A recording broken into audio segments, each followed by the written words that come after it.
ತಾಳ್ಮೆಯಿಂದ ಇದ್ದೀನಿ ಅಂತ ಎಷ್ಟು ಪರ್ಸೆಂಟ್ ಅನಿಸ್ತಾ ಇದೆ ನಿಮಗೆ? ಯೋಚನೆ ಮಾಡೋಕ್ಕಾಗತ್ತಾ? ನಿಮ್ಮಲ್ಲಿ ಆ ಒಂದಿಷ್ಟು ಶಕ್ತಿ ಇದೆ? ತಾಳ್ಮೆ ಆಗಿದ್ದೀನಾ? ಸಡನ್ ಆಗಿ ನಾನು ತಾಳ್ಮೆ ಕಳ್ಕೊಂಡು ನಾನು ಇಮಿಡಿಯೇಟ್ಲಿ ರಿಯಾಕ್ಟ್ ಮಾಡ್ತಿದ್ದೀನ? ನಮಗೆ ಎಷ್ಟೊಂದು ಕಾತರತೆ ಇದೆ, ಆತುರತೆ ಇದೆ. ಏನೇ ಆಗಲಿ ನನಗೆ ಬೇಗ ಬೇಗ ಬೇಗ ಬೇಗ ಆಗ್ಬಿಡ್ಬೇಕು. S or no? ಎಷ್ಟು ವಿಷಯದಲ್ಲಿ ಆ ಥರ ಇದೆ ಯೋಚನೆ ಮಾಡಿ. ಸಡನ್ನಾಗಿ ಆಗ್ಬಿಡ್ಬೇಕು, ಬೇಗ ಆಗ್ಬಿಡ್ಬೇಕು, ಪ್ರತಿಯೊಂದು ಸಹ ಬೇಗ ಬೇಗ ಬೇಗ ಆಗ್ಬಿಡ್ಬೇಕು ಅಂತ. Yes or no friends? Just ಯೋಚನೆ ಮಾಡಿ, ಈ ಒಂದು ತಾಳ್ಮೆ ನನ್ನಲ್ಲಿ ಇರಲಿಲ್ಲ ಅಂದ್ರೆ ನಾನು ಹೇಗೆ ಫಲವತ್ತಾಗಿರಕ್ಕಾಗುತ್ತೆ? ಈ ತಾಳ್ಮೆ ಇರೋದ್ರಿಂದ ನನಗೆ ಫಲವತ್ತಾಗಿರಕ್ಕಾಗುತ್ತಾ? ತಾಳ್ಮೆ ಇಲ್ಲ ಅಂದ್ರೆ ಇವತ್ತು ಏನೆಲ್ಲ ಬರ್ಡಂಶಗಳು ಬರ್ತಿದೆ, ಆ ಬರ್ಡಂಶಗಳು ಬರೋದಕ್ಕೆ ಕಾರಣ ಇವತ್ತು ನನ್ನಲ್ಲಿ ತಾಳ್ಮೆ ಇಲ್ದೇ ಇರೋದು. Yes or no friends? ಸಣ್ಣದಕ್ಕೂ ಸಹಿತ ನಾವು ತಾಳ್ಮೆನ ಕಳ್ಕೊಳ್ತಾ ಇದೀವಿ. ನಾವೇನ್ ನಿರೀಕ್ಷೆ ಇಟ್ಕೊಂಡಿದೀವಿ ಬೇಗ ಬೇಗ ಬೇಗ ಬೇಗ ಆಗ್ಬಿಡ್ಬೇಕು ಅಂತ. Yes or no?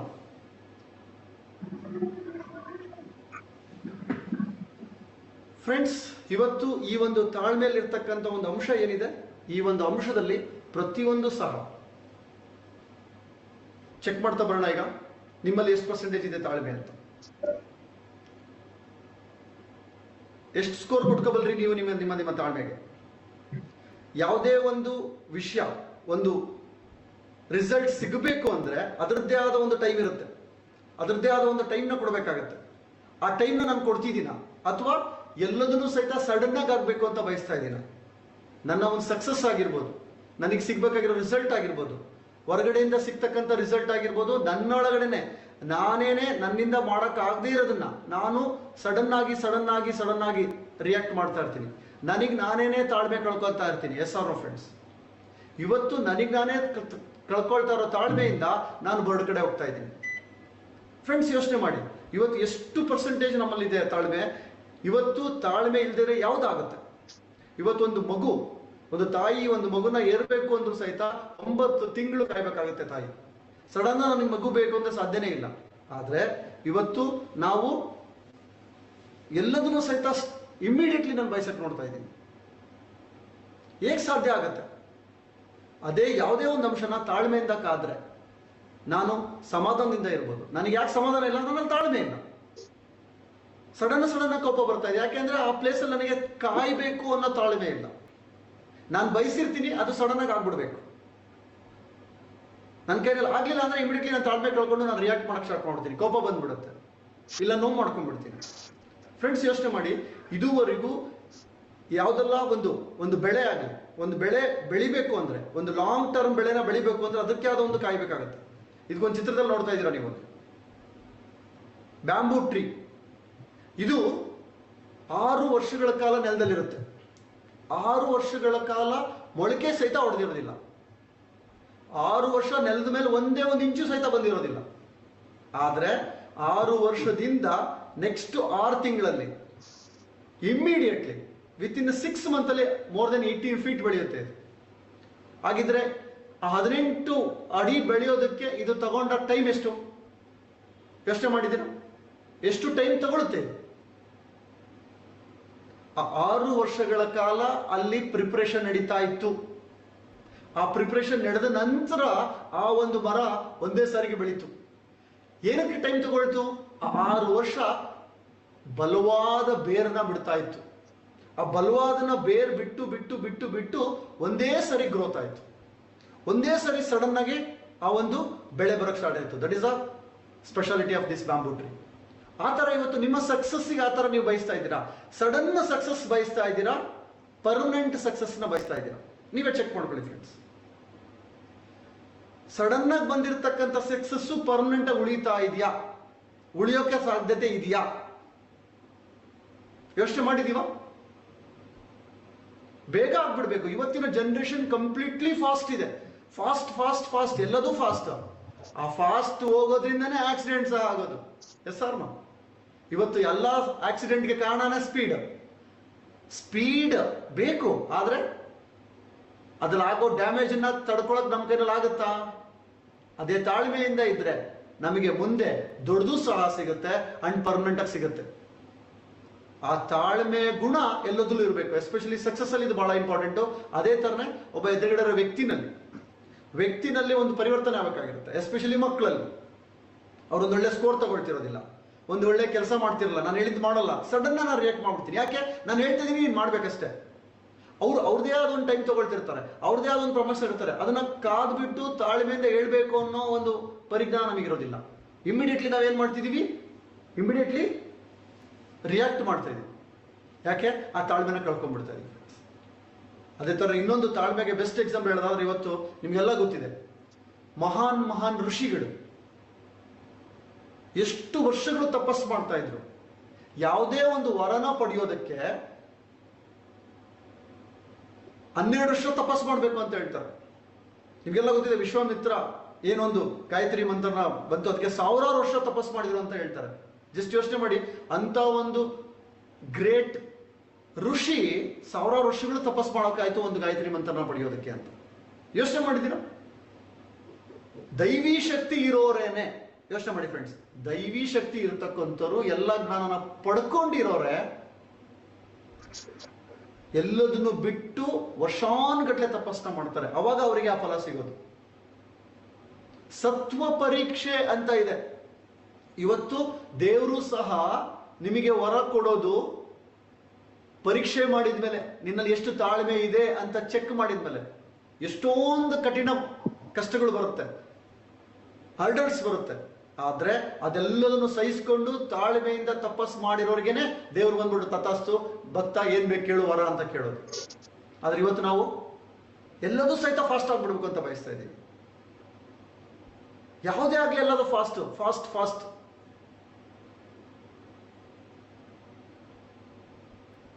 ಇದರಿಂದ ನಮಗೆ ಎಷ್ಟು ನಾವು ಅಪ್ಸೆಟ್ ಆಗ್ತಿದೀವಿ, ಎಷ್ಟು ಮನಸ್ಸಿಗೆ ಕಿರಿಕಿರಿ ಆಗ್ತಾ ಇದೆ. ನಾವು ಯೋಚನೆ ಮಾಡಿದೀವ? ಯೋಚನೆ ಮಾಡಿ ನೀವೇನು? ನಮ್ಮ ಬರ್ಡ್ ಅಂಶ ಹೆಚ್ಚಾಗೋದಕ್ಕೆ ಇದು ಒನ್ ಆಫ್ ದಿ ಮೇಜರ್ ಅಂಶ. ಇದನ್ನ ನೀವು ಗುರುತಿಸಿದ್ದೆ ಆದ್ರೆ ಆ ಒಂದು ಟೈಮಲ್ಲಿ ನಾವು ವೇಟ್. ಒಂದು ಕಡೆ ಒಂದು ಸೆಂಟೆನ್ಸ್ ಹೇಳ್ತಾರೆ, ಟೈಮಿಗೂ ಸಹ ಟೈಮ್ ಕೊಡಬೇಕು ಅಂತ.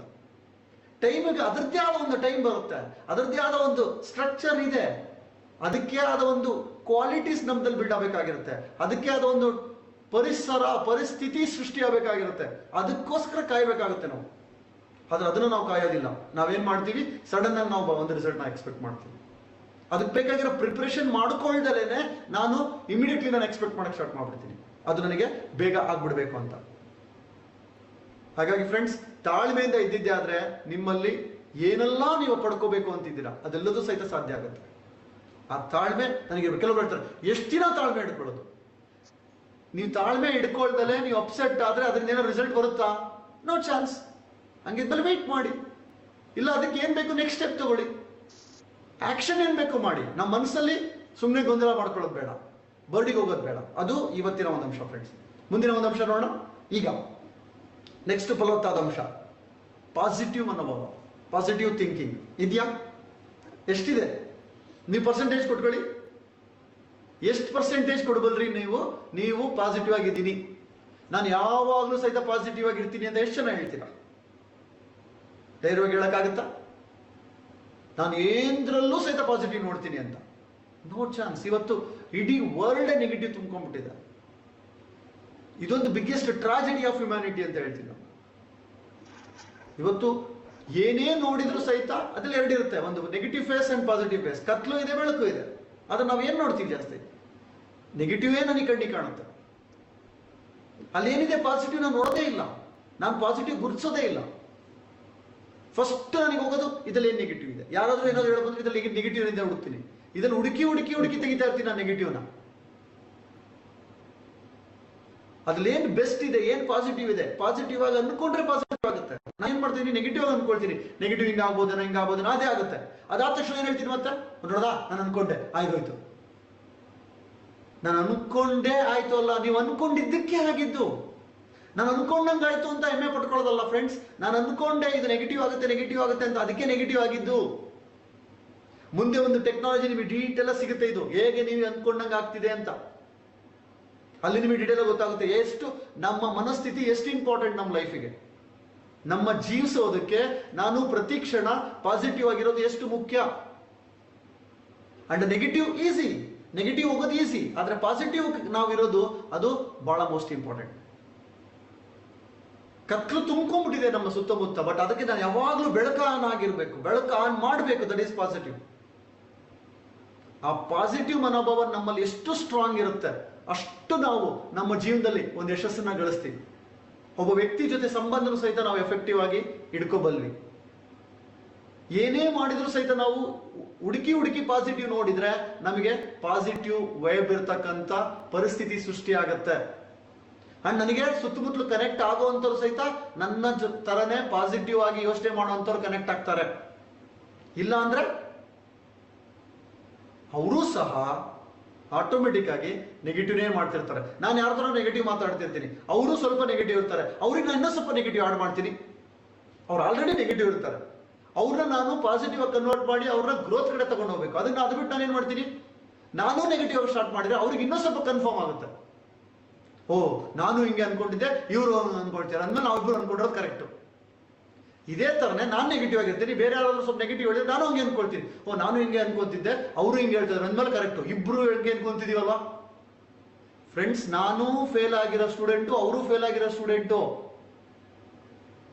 ನಾವಿಬ್ರು ಫೇಲ್ ಆಗಿರೋರು ಹೆಂಗೆ ಬೆಸ್ಟ್ ಯೋಚನೆ ಮಾಡಕ್ಕಾಗತ್ತೆ? ಯೋಚಿಸ್ತೀವ ಈ ಒಂದು ಆಂಗಲ್ ಅಲ್ಲಿ? ನನ್ನ ನೆಗೆಟಿವ್ ಥಿಂಕಿಂಗ್ ನನ್ನನ್ನು ಹಾಳು ಮಾಡ್ತಿದೆ. ಇವತ್ತು ನನ್ನ ಜೀವನ ಈಗಿರೋದಕ್ಕೆ ಕಾರಣ ನನ್ನ ನೆಗೆಟಿವ್ ಆಲೋಚನೆ. ನಾನು ಪ್ರತಿ ಕ್ಷಣ ಎಲ್ಲದರಲ್ಲೂ ಸಹಿತ ನಾನು ಪಾಸಿಟಿವ್ ಪಾಸಿಟಿವ್ ಪಾಸಿಟಿವ್ ನಾವು ಯೋಚನೆ ಮಾಡ್ತಾ ಹೋಗ್ಬೇಕು. ಅದ್ರಲ್ಲಿ ಏನು ಪಾಸಿಟಿವ್ ಇದೆ ಅದನ್ನ ನೋಡೋಣ. ನಿನ್ನೆ ಏನ್ ನಾವು ನೋಡಿದೀವಿ ಗ್ರಾಟಿಟ್ಯೂಡ್ ಬಗ್ಗೆ, ಏನ್ ಬೆಸ್ಟ್ ಇದೆ ಅದನ್ನ ನೋಡ್ತೀವಲ್ಲ, ಹಾಗೇನೆ ಏನ್ ಪಾಸಿಟಿವ್ ಇದೆ ನಾನು ನೋಡಿದಾಗ ನನಗೆ ಆಟೋಮೆಟಿಕ್ಲಿ ಗ್ರಾಟಿಟ್ಯೂಡ್ ಬರುತ್ತೆ. ಯಾಕೆ ಗ್ರಾಟಿಟ್ಯೂಡ್ ಬರ್ತಾ ಇಲ್ಲ? ನನಗೆ ನೆಗೆಟಿವ್ ನೋಡ್ತಾ ಇದ್ದೀನಿ. ಅಲ್ಲಿ ಏನು ಪಾಸಿಟಿವ್ ಇದೆ ಅದನ್ನ ನಾನು ಗುರುತಿಸ್ತಾ ಇಲ್ಲ. ಆ ಪಾಸಿಟಿವ್ ಗುರುತಿಸ್ತಲೇ ಇರೋದ್ರಿಂದ ನನಗೆ ಬರೀ ನೆಗೆಟಿವ್ನೇ ಎದ್ದು ಕಾಣ್ತಾ ಇದೆ. ಇದು ನೀವು ಚೆಕ್ ಮಾಡ್ಕೋಬೇಕಾಗಿರೋ ಫ್ರೆಂಡ್ಸ್. ಎಲ್ಲಿ ತನಕ ನೀವು ಇದನ್ನ ನೋಡೋದಿಲ್ಲ, ಎಲ್ಲಿ ತನಕ ನೀವು ಇದನ್ನ ಗುರುತಿಸೋದಿಲ್ಲ, ಅಲ್ಲಿ ತನಕ ನಿಮ್ಮ ಲೈಫಲ್ಲಿ ನಿಮಗೆ ಟ್ರಾನ್ಸ್ಫಾರ್ಮೇಶನ್ ಆಗೋದಿಲ್ಲ. ಎಂತ ವರ್ಸ್ಟ್ ಸಿಚುವೇಶನ್ ಆದ್ರೂ ಸಹಿತ ಅಲ್ಲಿ ಪಾಸಿಟಿವ್ ನೋಡೋದಿರುತ್ತೆ. ನಮಗೆ ಈ ಒಂದು ಮೋದಿ ಕೇರ್ಲಿ ಸ್ಟಾರ್ಟಿಂಗ್ ನಾವು ಇನ್ನು ಬಿಸ್ನೆಸ್ ಮಾಡ್ತಿರ್ಬೇಕಾದ್ರೆ ನಾವು ಏನೂ ಇರಲಿಲ್ಲ, ಜಸ್ಟ್ ಒಂದು ಜಾಬ್ ಕೆಟಗರಿಯಿಂದ ಬಂದಿದ್ದು. ಅವಾಗ ನಾವು ಸ್ಟಾರ್ಟಿಂಗ್ ಟ್ರೈನಿಂಗ್ ಅಟೆಂಡ್ ಮಾಡ್ಬೇಕಾದ್ರೆ ನಮ್ಮ ಮೆಂಟರ್ ಅವ್ರು ಹೇಳ್ತಾ ಇದ್ರು, ಹೇಗೆ ನಾವು ಎವ್ರಿ ಸಿಂಗಲ್ ಮೂಮೆಂಟ್ ಪಾಸಿಟಿವ್ ಆಗಿರಬೇಕು ಅಂದ್ರೆ, ಜಸ್ಟ್ ಇಮ್ಯಾಜಿನ್ ಮಾಡ್ಕೊಳ್ಳಿ, ನಿಮ್ಗೊಂದು ಆಕ್ಸಿಡೆಂಟ್ ಆಗುತ್ತೆ, ಆಕ್ಸಿಡೆಂಟ್ ಆಗೋಯ್ತು, ಜಸ್ಟ್ ಕಾಲ್ ಕಟ್ ಆಗೋಯ್ತು. ಆ ಕ್ಷಣದಲ್ಲೇ ಇಮಿಡಿಯೇಟ್ಲಿ ಖುಷಿ ಪಡಿ, ಇಮಿಡಿಯೇಟ್ಲಿ ಪಾಸಿಟಿವ್ ಆಗಿರಿ. ಏನು ಅಂತ, ಜಸ್ಟ್ ಒಂದೇ ಕಾಲ್ ಕಟ್ ಆಯ್ತು, ಇನ್ನೊಂದು ಕಾಲ್ ಸೂಪರ್ ಆಗಿದೆ. ಹೇಗಿದೆ ನೋಡಿ, ಇದೊಂದು ನಿಜವಾಗ್ಲೂ ನಮ್ಮ ಲೈಫ್ನ ಟ್ರಾನ್ಸ್ಫಾರ್ಮ್ ಮಾಡಿದ್ದು ಕೂಡ. ಎರಡೂ ಕಾಲ್ ಕಟ್ ಆಗಿದ್ರೆ, ಇಡೀ ಬಾಡಿನೇ ಕಟ್ ಆಗಿದ್ರೆ, ಕಾಲ್ ತಾನೇ ಹೋಗಿರೋದು, ಇದನ್ನೆಲ್ಲ ಬಾಡಿ ಪರ್ಫೆಕ್ಟ್ ಆಗಿದೆಯಲ್ಲ. ಎರಡೂ ಕಾಲ್ ಕಟ್ ಆಯ್ತಾ, ದೇಹ ಇದೆಯಲ್ಲ, ಪ್ರಾಣ ಹೋಗಿಲ್ವಲ್ಲ. ಏನಿದೆ ಎಲ್ಲದನ್ನೂ ಹುಡುಕಿ, ಎಲ್ಲೇ ಹುಡುಕಿದ್ರು ಸಹಿತ ಪಾಸಿಟಿವ್ ಸಿಗುತ್ತೆ. ಆದ್ರೆ ನಾವು ಅದ್ರ ಪಾಸಿಟಿವ್ಗೆ ಫೋಕಸ್ ಮಾಡ್ತಾ ಇಲ್ಲ. ನಾವು ದುಡ್ಬಿಂದ ಹಿಡ್ಕೊಂಡು ಹೋಗ್ತಾ ಇರೋದು ಬರೀ ನೆಗೆಟಿವ್ ನೆಗೆಟಿವ್ ನೆಗೆಟಿವ್. ನಾನ್ ನೆಗೆಟಿವ್ ಹುಡುಕ್ತಿರೋದಕ್ಕೆ ನನ್ನ ನೆಗೆಟಿವ್ನೇ ಎದ್ದೆದ್ದು ಕಾಣ್ತಾ ಇದೆ. ಒಂದು ಕಂಪನಿನಲ್ಲಿ, ಒಂದು ಗೌರ್ಮೆಂಟ್ ಅಲ್ಲಿ, ಒಂದು ಎದುರುಗಡೆ ವ್ಯಕ್ತಿ ಜೊತೆ ಪರಿಸ್ಥಿತಿ, ಪರಿಸರ, ಎಲ್ಲದನ್ನೂ ನೆಗೆಟಿವ್ ಹುಡುಕ್ತಾ ಇದೀವಿ. ನೆಗೆಟಿವ್ ಅನ್ನೋದು ಎಲ್ಲ ಕಡೆ ತುಂಬ್ಕೊಂಡ್ಬಿಟ್ಟಿದೆ. ಇದೊಂಥರ ಅಪೋಸಿಷನ್ ಗೌರ್ಮೆಂಟ್ ಇದ್ದಾಗೆ. ಎಲ್ಲಿ ನೋಡಿದ್ರು ಸಹಿತ ಕಾಂಗ್ರೆಸ್ನವರು ಬಿಜೆಪಿನಲ್ಲಿ ಪಾಸಿಟಿವ್ ಹುಡುಕ್ತಾರ? No chance. ಬಿಜೆಪಿ ಅವರು ಕಾಂಗ್ರೆಸ್ನ ಮೇಲೆ ಪಾಸಿಟಿವ್ ಹುಡುಕ್ತಾರ? ವಿರೋಧ ಪಕ್ಷ ಅಂತಾರೆ ಇರೋದೇ ನೆಗೆಟಿವ್ ಹುಡುಕೋಕೆ. ಇವತ್ತು ಅದೇ ತರ ನಿಮ್ಮಲ್ಲೂ ಸಹಿತ ವಿರೋಧ ಪಕ್ಷ ಇದೆ. ಎದುರುಗಡೆ ವ್ಯಕ್ತಿನಲ್ಲಿ ಏನ್ ಬೆಸ್ಟ್ ಇದೆ, ಏನ್ ಪಾಸಿಟಿವ್ ಇದೆ ನೋಡ್ತಾ ಇಲ್ಲ ನಾನು. ಏನ್ ನೆಗೆಟಿವ್ ನೆಗೆಟಿವ್ ನೆಗೆಟಿವ್ ಹುಡುಕ್ತಾ ಇದ್ದೀನಿ. ಅಂಡ್ ಇವತ್ತು ನ್ಯೂಸ್ ಚಾನಲ್ಗಳು, ಪೇಪರ್ಗಳು ಇವತ್ತು ಇಟ್ಟಾಗ್ತಿರೋದು ಏನಕ್ಕೆ? 15-20 ವರ್ಷದ ಹಿಂದೆ ನ್ಯೂಸ್ ಚಾನಲ್ಗಳು ಇರಲಿಲ್ಲ. ಇವತ್ತು ಎಷ್ಟೊಂದು ನ್ಯೂಸ್ ಚಾನಲ್ಗಳಿಗೆ 24/7 ನ್ಯೂಸ್ ಚಾನಲ್. ಅಲ್ಲಿ ಪಾಸಿಟಿವ್ ಇರುತ್ತಾ? ಚೆಕ್ ಮಾಡಿದ್ರೆ ಎಷ್ಟು ಪರ್ಸೆಂಟೇಜ್ ಇರುತ್ತೆ ಪಾಸಿಟಿವ್, ಎಷ್ಟು ಪರ್ಸೆಂಟೇಜ್ ನೆಗೆಟಿವ್ ಇರುತ್ತೆ? TRP. ನಮಗೂ ಸಹಿತ ಅಲ್ಲಿ ಪಾಸಿಟಿವ್ ಇದ್ರೆ ನೋಡಲ್ಲ ನಾವು ನೆಗೆಟಿವ್ನೇ ಅಟ್ರಾಕ್ಟ್ ಮಾಡ್ತಿರ್ತೀವಿ. ನಮ್ಗೆ ಅದು ಕಿಕ್ ಕೊಡುತ್ತೆ. ಅದನ್ನ ನಮ್ಮ ವೀಕ್ನೆಸ್ ಇಟ್ಕೊಂಡಿದೆ ಮೀಡಿಯಾ. ಅವ್ರು ಅದನ್ನೇ ಮಾಡ್ತಿರ್ತಾರೆ, ನೆಗೆಟಿವ್ ನ ಫೋಕಸ್ ಮಾಡಿ ತೋರಿಸ್ತಾ ಇರ್ತಾರೆ. ದ ಫಸ್ಟ್ ಮೋಸ್ಟಿಂಗ್ ರಿಕ್ವೆಸ್ಟ್ ಅಂದೆ ಎಲ್ಲರಿಗೂ, ಫಸ್ಟ್ ನ್ಯೂಸ್ ಪೇಪರ್ ನೋಡೋದನ್ನ ಬಿಡಿ, ನ್ಯೂಸ್ ಚಾನಲ್ಸ್ ನೋಡೋದು ಬಿಡಿ. ನಮ್ಮ ಮನೇಲಿ ಇವತ್ತು ನ್ಯೂಸ್ ಪೇಪರ್ ಇಲ್ಲ, ಟಿವಿ ಇಲ್ಲ, ಎಷ್ಟೋ ವರ್ಷಗಳಾಗೋಯ್ತು. ಫ್ರೆಂಡ್ಸ್, ಅದರ ಅವಶ್ಯಕತೆ ಏನಿದೆ? ನಾನು ನೆಗೆಟಿವ್ನ ನಾನೇ ತುಂಬಿಕೊಂಡಂಗೆ, ಅದು ಬೀದಿಲಿ ಹೋಗ್ತಾ ಇರೋ ಮಾರಿನ ಮನೆ ಕಟ್ಕೊಂಡಂಗೆ. ಇವತ್ತು ಎಷ್ಟೋ ಜನ ಕೊರೋನಾದಲ್ಲಿ ಸತ್ತಿದ್ದು ಆ ಟಿವಿನಲ್ಲಿ ನೋಡಿ ನೋಡಿ ಅಯ್ಯೋ ಅವ್ರು ಸತ್ತರಂತೆ ಅವ್ರು ಸತ್ತಂತೆ, ಕೊರೋನಾ ಬರ್ತಿದ್ದಂಗೆ ಸಾಯ್ತಾರೆ ಅನ್ನೋದು ಫಿಕ್ಸ್ ಆಗೋಗ್ಬಿಟ್ಟಿತ್ತು. ಅದನ್ನು ನೋಡಿ ನೋಡಿ ನೋಡಿ ಎಷ್ಟೋ ಜನ ಪ್ರಾಣ ಕಳ್ಕೊಂಡಿದ್ದಾರೆ. ಇದೆಲ್ಲಿಂದ ಬಂತಿದ್ದು? ಹೊರಗಡೆ ನಾನು ತುಂಬಿಕೊಳ್ತಾ ಇದ್ದೀನಿ, ನಾನೇ ಮೊದಲು ಇರ್ತೀನಿ, ನಾನು ಅದನ್ನ ತುಂಬಿಕೊಳ್ತಾ ಇದ್ದೀನಿ. ನಾನು ಒಂದೇ ಒಂದು ಪ್ರಶ್ನೆ ಫ್ರೆಂಡ್ಸ್, ಯಾವುದೇ ಒಂದು ಸಿಚುವೇಶನ್ ಅಲ್ಲಿ ನೆಗೆಟಿವ್ ನೋಡೋದ್ರಿಂದ ನಿಮಗೆ ರಿಸಲ್ಟ್ ಬರುತ್ತಾ? ಪಾಸಿಟಿವ್ ನೋಡೋದ್ರಿಂದ, ಪಾಸಿಟಿವ್ ಗುರುಸೋದ್ರಿಂದ ರಿಸಲ್ಟ್ ಬರುತ್ತೋ ಇಲ್ಲೋ ಗೊತ್ತಿಲ್ಲ, ಆದ್ರೆ ನೆಗೆಟಿವ್ ನೋಡೋದ್ರಿಂದ ಬರುತ್ತಾ ರಿಸಲ್ಟ್? ಅಂದ್ಮೇಲೆ ಯಾಕೆ ನೆಗೆಟಿವ್ ನೋಡ್ಬೇಕು? ಪಾಸಿಟಿವ್ ಆಗಿರೋದ್ರಿಂದ ಅಟ್ಲೀಸ್ಟ್ ನಾನು ಆ ಟೈಮಲ್ಲಿ ಸಮಾಧಾನದಲ್ಲಿ ಇರ್ತೀನಿ, ಖುಷಿಯಾಗಿರ್ತೀನಿ, ನೆಕ್ಸ್ಟ್ ಏನ್ ಬೇಕೋ ಅಂತ ಮಾಡ್ತೀನಿ. ನೆಗೆಟಿವ್ ಆಗಿ ಯೋಚನೆ ಮಾಡಿದ್ರೆ ರಿಸಲ್ಟ್ ಸಿಗುತ್ತೆ, ಆದರೆ ಎಲ್ಲ ನೆಗೆಟಿವ್ ಯೋಚನೆ ಮಾಡೋಂಗಿದ್ರೆ ಸಾಧ್ಯತೆ ಇದೆಯಾ? No chance. ಯಾಕಂದ್ರೆ ನಾನು ನೆಗೆಟಿವ್ ಆಗಿ ಯೋಚನೆ ಮಾಡಬೇಕು? ಪ್ರತಿಯೊಂದರಲ್ಲೂ ಹುಡುಕಿ ಎಲ್ಲದಲ್ಲೂ ಸಿಗುತ್ತೆ ನನಗೆ ಪಾಸಿಟಿವ್. ನಾನು ಹುಡುಕ್ತಾ ಇಲ್ಲ ಅಷ್ಟೇನೆ, ನಾನೇನು ಹುಡುಕ್ತೀನೋ ಅದು ನನಗೆ ಸಿಗುತ್ತೆ ಫ್ರೆಂಡ್ಸ್. ಹಾಗಾಗಿ ನೀವು ಚೆಕ್ ಮಾಡ್ಕೊಳ್ಳಿ, ನೀವು ಎಲ್ಲೆಲ್ಲಿ ಯಾವ್ಯಾವ ವಿಷಯದಲ್ಲಿ ನಾನು ನೆಗೆಟಿವ್ ಆಗಿದ್ದೀನಿ, ಎಲ್ಲೆಲ್ಲೆಲ್ಲಿ ಪಾಸಿಟಿವ್ ಆಗಿ ಯೋಚನೆ ಮಾಡಬೇಕಿತ್ತು, ಯಾವ ವಿಷಯದಲ್ಲಿ ನಾನು ಪಾಸಿಟಿವ್ ಆಗಿ ಯೋಚನೆ ಮಾಡಿದ್ದೀನಿ ಅಲ್ಲಿ ರಿಸಲ್ಟ್ ಬಂದಿದೆ, ಯಾವ್ದ್ರಲ್ಲಿ ನಾನು ಪಾಸಿಟಿವ್ ಆಗಿ ಯೋಚನೆ ಮಾಡಿಲ್ಲ ಅಲ್ಲಿ ರಿಸಲ್ಟ್ ಬಂದಿಲ್ಲ. ಬಂದಿರುತ್ತೆ ನೆಗೆಟಿವ್ ರಿಸಲ್ಟ್. ನಾನು ಏನ್ ಬೀಜ ಹಾಕಿರ್ತೀನಿ ಅದೇ ಫಲ ಬರುತ್ತೆ. ಮಾವಿನ ಬೀಜ ಹಾಕಿದ್ರೆ ಮಾವಿನ ಮರ ಬರುತ್ತೆ ಫ್ರೆಂಡ್ಸ್. ಬೇವಿನ ಬೀಜ ಹಾಕಿ ಮಾವಿನ ಫಲನ ಹೇಗೆ ನಿರೀಕ್ಷೆ ಮಾಡಕ್ ಸಾಧ್ಯ? ಯೋಚನೆ ಮಾಡಿದೀವ ನಾವು ಯಾವತ್ತಾದ್ರೂ? ಈ ಯೋಚನೆ ಮಾಡ್ಬೇಕಾ ಬೇಡ? ಯೋಚನೆ ಮಾಡಿ. ಹಾಕಿರೋದು ಬೇವಿನ ಬೀಜ, ಫಲ ನನಗೆ ಮಾವು ಬರಬೇಕು ಅಂದ್ರೆ ಹೆಂಗ್ ಸಾಧ್ಯ? ಪ್ರತಿದಿನ ಪ್ರತಿ ಕ್ಷಣ ಎಲ್ಲ ಮೂಮೆಂಟ್ ಎಲ್ಲ ನೆಗೆಟಿವ್ ನೆಗೆಟಿವ್ ಯೋಚನೆ ಮಾಡ್ತಿದ್ದಾಗ ನನ್ನ ಇಡೀ ಯೂನಿವರ್ಸ್ಗೆ ನಾನು ಏನ್ ಥಾಟ್ಸ್ ಕಳಿಸ್ತಾ ಇದ್ದೀನಿ? ನನ್ನ ಸುತ್ತಮುತ್ತಲೂ ಸಹಿತ ಅದನ್ನೇ ನನಗೆ ಕಾಣ್ತಾ ಇದೆ. ಅದರಿಂದನೇ ನನಗೆ ಎಲ್ಲದೂ ನನ್ನ ಲೈಫಲ್ಲಿ ನೆಗೆಟಿವ್ ಆಗ್ತಾ ಇದೆ ಫ್ರೆಂಡ್ಸ್. ಹಾಗಾಗಿ ಈ ಕ್ಷಣದಲ್ಲಿ ಯೋಚನೆ ಮಾಡಿ, ನಿಮ್ದು ಎಷ್ಟು ಪರ್ಸೆಂಟೇಜ್ ಇದೆ ಪಾಸಿಟಿವ್. ನೀವು ಪಾಸಿಟಿವ್ ಆಗಿ ಯೋಚನೆ ಮಾಡೋದ್ರಿಂದ ನಿಮ್ಮ ಭೂಮಿ ಫಲವತ್ತಾಗಿರುತ್ತಾ, ಮನಸ್ಸು ಫಲವತ್ತಾಗಿರುತ್ತಾ? ನೆಗೆಟಿವ್ ಯೋಚನೆ ಮಾಡೋದ್ರಿಂದ ಯಾವ್ಯಾವ ನೆಗೆಟಿವ್ ಥಾಟ್ಸ್ ಬರುತ್ತೆ ಅಲ್ಲಿ ಇಮಿಡಿಯೇಟ್ಲಿ ಯಾವ್ಯಾವ ಪಾಸಿಟಿವ್ ಥಾಟ್ ಹಾಕ್ಬೇಕು, ಪಾಸಿಟಿವ್ ಆಗಿರೋದನ್ನ ಗುರುತಿಸ್ಬೇಕು. ಅದನ್ನ ನೋಡ್ತಾ ನೋಡ್ತಾ ನಿಮ್ಮಲ್ಲಿ ಆ ಶಕ್ತಿ ಇನ್ಕ್ರೀಸ್ ಆಗ್ತಾ ಹೋಗುತ್ತೆ ಫ್ರೆಂಡ್ಸ್. ಅದೇ ತರ ಮುಂದಿನ ಒಂದು ಅಂಶ ನೋಡೋಣ. ಎಸ್, ತೃಪ್ತಿ, ಸ್ಯಾಟಿಸ್ಫ್ಯಾಕ್ಷನ್ ಎಷ್ಟು ಪರ್ಸೆಂಟೇಜ್ ಇದೆ? ಇದೆಯಾ? ಸ್ಯಾಟಿಸ್ಫ್ಯಾಕ್ಷನ್ ಇದೆಯಾ? No chance. ಇವತ್ತು ಹೈಯೆಸ್ಟ್ ಡಿಸ್ಸ್ಯಾಟಿಸ್ಫೈಡ್ ಲೈಫ್ ನಾನು ಇವತ್ತು ಲೀಡ್ ಮಾಡ್ತಾ ಇದ್ದೀನಿ. ಏನೇ ಇದ್ರೂ ಸಹಿತ ನಾನು ತೃಪ್ತಿ ಪಡ್ತಾ ಇಲ್ಲ. ಎಷ್ಟೊಂದು ಇದೆ ನನಗೆ ತೃಪ್ತಿ ಇಲ್ಲ, ಎಷ್ಟೊಂದು ಬರ್ತಿದೆ ಆದರೂ ತೃಪ್ತಿ ಇಲ್ಲ. ಯಾಕೆ ನನಗೆ ಕೃತಜ್ಞತೆ ಬರ್ತಿಲ್ಲ? ನನಗೆ ತೃಪ್ತಿ ಇಲ್ಲ, ಅದಕ್ಕೆ ಕೃತಜ್ಞತೆ ಬರ್ತಿಲ್ಲ. ತೃಪ್ತಿ ಇದ್ರೆ ಆಟೋಮೆಟಿಕ್ ಕೃತಜ್ಞತೆ ಬರುತ್ತೆ. ಕೃತಜ್ಞತೆ ಇನ್ಕ್ರೀಸ್ ಆಗಬೇಕು ಅಂದ್ರೆ ನಮ್ದು ತೃಪ್ತಿ ಇನ್ಕ್ರೀಸ್ ಆಗಬೇಕು. ತೃಪ್ತಿ ಅಂದ್ರೆ ಮತ್ತದಲ್ಲಿ ಎರಡು ತರ ಇದೆ. ಒಂದು ಕೆಲಸ ಮಾಡೋದು, ಇನ್ನೊಂದು ಫಲ ನಿರೀಕ್ಷಿಸೋದು. ನನಗಿಲ್ಲಿ ತೃಪ್ತಿ ಪಡ್ಕೋಬೇಕಾಗಿರೋದು ಕೆಲಸದಲ್ಲ. ಕೆಲಸ ನಾನು ಇಷ್ಟೇ ಮಾಡ್ತೀನಪ್ಪ ಅಂತ ತೃಪ್ತಿ ಪಡೋದಲ್ಲ, ನನ್ನ ಸಿಕ್ಕಿರೋ ಫಲಕ್ಕೆ ನಾನು ತೃಪ್ತಿ ಪಡಬೇಕಾಗಿರೋದು. ಕೆಲಸನ ನಾನು ಇನ್ನೂ ಜಾಸ್ತಿ ಮಾಡ್ತಾ ಹೋಗ್ಬೇಕು. ಕೆಲಸ ಇರೋದು ನನ್ನ ಕೈನಲ್ಲಿ. ನನಗೆ ಸಿಗಬೇಕಾಗಿರೋ ರಿಸಲ್ಟ್ ಏನ್ ಸಿಕ್ಕಿದೆ ಅದನ್ನ ಫಸ್ಟ್ ತೃಪ್ತಿ ಪಡೋಣ. ಏನ್ ಸಿಕ್ಕಿದೆ ಅದನ್ನ ತೃಪ್ತಿ ಪಟ್ಟು ಮುಂದೆ ನಾನು ಆಕ್ಷನ್ ಮಾಡ್ತಾ ಹೋಗೋಣ. ನಾನು ಸಿಕ್ಕಿಲ್ಲ ಅಂತ ಕೊರ್ಕೊಂತ ನಾನು ಮಾಡೋ ಬದಲು ನಾನು ತೃಪ್ತಿಯಿಂದ ನಾನು ಮಾಡೋ ಕೆಲಸನ ಮಾಡ್ತಾ ಮಾಡ್ತಾ ಮಾಡ್ತಾ ಇದ್ರೆ ನನ್ನ ಮನಸ್ಸು ಫಲವತ್ತಾಗಿರುತ್ತೆ, ನಾನು ಮಾಡ್ತಕ್ಕಂಥ ಆಕ್ಷನ್ ಎಫೆಕ್ಟಿವ್ ಆಗಿರುತ್ತೆ. ಆ ತೃಪ್ತಿ ಇಲ್ದಲೆ ಕಾರಣ ಅತೃಪ್ತಿಯಿಂದ ಜೀವಿಸ್ತಾ ಇದೀವಿ ಇವತ್ತು ನಾವು. ಏನೇ ಬಂದ್ರೂ ಸಹಿತ ನಾನು ನೋಡ್ತಾ ಇಲ್ಲ, ಅಲ್ಲಿ ತೃಪ್ತಿ ಸಿಗ್ತಾ ಇಲ್ಲ. ಇವತ್ತು ನಾನು ದೇವ್ರ ಹತ್ರ ಹೋಗ್ತಿದೀವಿ, ನಾವು ದೇವ್ರ ಹತ್ರ ಪೂಜಿಸ್ತಾ ಇದೀವಿ, ದೇವ್ರ ಹತ್ರ ಅರಸ್ತಾ ಇದೀವಿ, ಎಷ್ಟೊಂದು ಕೇಳ್ತಿದೀವಿ, ಆದ್ರೆ ಅವ್ನು ಯಾಕೆ ಕೊಡ್ತಿಲ್ಲ ಗೊತ್ತಾ? ಕೊಟ್ಟಿರೋದಕ್ಕೆ ತೃಪ್ತಿ ಇಲ್ಲ. ಅವ್ನು ಹೇಳ್ತಾನೆ ದೇವ್ರು, ನಿನಗೆ ಏನು ಕೊಟ್ಟರು ತೃಪ್ತಿ ಇಲ್ಲ, ನಿನಗೆ ಇನ್ನೇನು ಕೊಟ್ಟರು ಉಪಯೋಗ ಇಲ್ಲ, ಅದಕ್ಕೆ ನೀನು ಏನು ಕೊಡಲ್ಲ ಅಂತ ಡಿಸೈಡ್ ಮಾಡಿರ್ಬೋದು ಅವನು. ಎಸ್ಸಾರು ನಮಗೆಲ್ಲರೂ ಕೊನೆ ಇದೆಯಾ ಕೇಳೋದಕ್ಕೆ? ಎದುರುಗಿಡೋ ವ್ಯಕ್ತಿನಲ್ಲಿ ಅವ್ರ ಹತ್ರ ನಾವು ಅಪ್ಲಿಕೇಶನ್ ಹಾಕ್ತಿರ್ತೀವಿ, ನೀನು ಹಿಂಗಿರ್ಬೇಕು, ಈಗಿರ್ಬೇಕು, ಈಗಿರ್ಬೇಕು ಅಂತ. ಆ ತೃಪ್ತಿ ಪಟ್ಟಿದೀವ? ಏನಾದ್ರೂ ಅವರಲ್ಲಿ ಪರಿವರ್ತನೆ ಆದ್ರೆ ನೀನು ಇನ್ನೂ ಏನ್ ಮಾಡ್ಬೋದಿತ್ತು, ಇನ್ನೂ ಹೇಗೆ ಮಾಡ್ಬೋದಿತ್ತು? ನಿಮ್ಮ ಮಕ್ಕಳು ಒಂದು ಸ್ಕೋರ್ ತಗೊಂಡು ಬರ್ತಾರೆ, ಅದಕ್ಕೆ ತೃಪ್ತಿ ಇದೆಯಾ? ನೋ ನೋ ನೋ, ಇನ್ನೂ ಜಾಸ್ತಿ ಮಾಡ್ಬೇಕಿತ್ತು. ನನ್ನ ಸ್ಕೋರ್ ಬಗ್ಗೆ ನಾನು ಯೋಚನೆ ಮಾಡಲ್ಲ. ಎದುರುಗಡೆ ವ್ಯಕ್ತಿ ಇನ್ನೂ ಸ್ಕೋರ್ ಮಾಡ್ಬೇಕಿತ್ತು, ಇನ್ನೂ ನೀನು ಮಾಡ್ಬೋದಿತ್ತು, ಇನ್ನೂ ಕೆಲಸ ಮಾಡ್ಬೋದಿತ್ತು, ನನಗೆ ಇನ್ನೂ ರಿಸಲ್ಟ್ ಬರ್ಬೇಕಿತ್ತು. ನನಗೆ ಕೋಟಿ ಬೇಕು, ಎಸ್, ಆದ್ರೆ ಇವತ್ತಿರೋದಕ್ಕೆ ಫಸ್ಟ್ ತೃಪ್ತಿ ಪಡಿ. ಇದನ್ನ ಫಸ್ಟ್ ತೃಪ್ತಿಯಿಂದ ಜೀವಿಸಿ.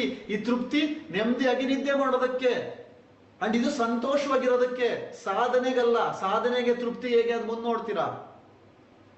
ಸಾಧನೆ ಬೇರೆ, ಸಂತೋಷ ಬೇರೆ. ನಾವಿಲ್ಲಿ ನೋಡ್ತಾ ಇರೋದು ಸಂತೋಷವಾಗಿರೋದು ಹೇಗೆ, ಮನಸ್ಸನ್ನ ಯಾವಾಗ್ಲೂ ಫಲವತ್ತಾಗಿ ಹಿಡ್ಕೊಳ್ಳೋದು ಹೇಗೆ, ಅದನ್ನ ನಾವು ನೋಡ್ತಾ ಇದೀವಿ ಇವತ್ತು. ಅದು ನೋಡೋದಕ್ಕೋಸ್ಕರ ಇಲ್ಲಿ ಫಸ್ಟ್ ನಮಗಿರ್ಬೇಕು, ಏನೇ ಆದ್ರೂ ನಾನು ತೃಪ್ತಿಯಾಗಿದ್ದೀನಿ. ಫಸ್ಟ್ ನನಗೆ ತೃಪ್ತಿ ಪಡೋಣ. ಆನಂತರ ಎಸ್, ನನಗೆ ಕೆಪಾಸಿಟಿ ಇದೆ, ನನಗೆ ಸಾಮರ್ಥ್ಯ ಇದೆ, ಮುಂದಿನ ಒಂದು ಸ್ಟೆಪ್ ತಗೊಳ್ಳೋಣ. ಇವಾಗ ಸಿಕ್ಕಿರೋದೇನಿದೆ ಇದಕ್ಕಿಂತ ಬೆಟರ್ ಮಾಡೋಣ, ಕೆಲಸ ಮಾಡೋಣ, ಆಕ್ಷನ್ ಮಾಡೋಣ. ರಿಸಲ್ಟ್ ಬಂದಿರೋದು ಏನೇ ಬಂದರೂ ತೃಪ್ತಿ ಪಡೋಣ. ಅದು ರಿಯಲ್ ಸ್ಯಾಟಿಸ್ಫ್ಯಾಕ್ಷನ್ ಫ್ರೆಂಡ್ಸ್. ಅದನ್ನು ನಾನು ಹುಡುಕ್ತಾ ಹೋಗ್ಬೇಕು. ನನಗೆ ಏನ್ರಲ್ಲ ಇದೆ, ಇದಕ್ಕೆ ನಾವು ತೃಪ್ತಿ ಪಡ್ಕೊಳ್ಳೋಣ ಅಂತ.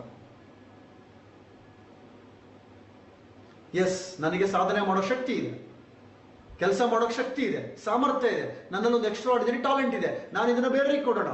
ಅದರಲ್ಲಿ ತೃಪ್ತಿ ಬೇಕಾಗಿಲ್ಲ, ಆಕ್ಷನ್ ನಲ್ಲಿ ತೃಪ್ತಿ ಇರಬಾರ್ದು. ಇದಕ್ಕೆ ಹೇಳ್ತಾರೆ ರಾತ್ರಿ ತೃಪ್ತಿಯಿಂದ ಮಲಗೋಣ, ಬೆಳಿಗ್ಗೆ ಖುಷಿಯಿಂದ ಕೆಲಸ ಮಾಡೋಣ.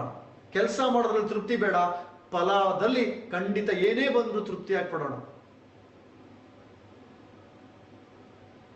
ಈ ರೀತಿನಲ್ಲಿ ನೀವು ನೋಡಿದ್ದೆ ಆದ್ರೆ ನಿಮ್ಮ ಫಲವತ್ತಾದ ಅಂಶಗಳು ಜಾಸ್ತಿ ಆಗ್ತಾ ಹೋಗುತ್ತೆ, ಅಂಡ್ ನಿಮ್ಮ ಬರ್ಡ್ ಅಂಶಗಳು ತಂತಾನೆ ಕಡಿಮೆ ಆಗ್ಬಿಡುತ್ತೆ.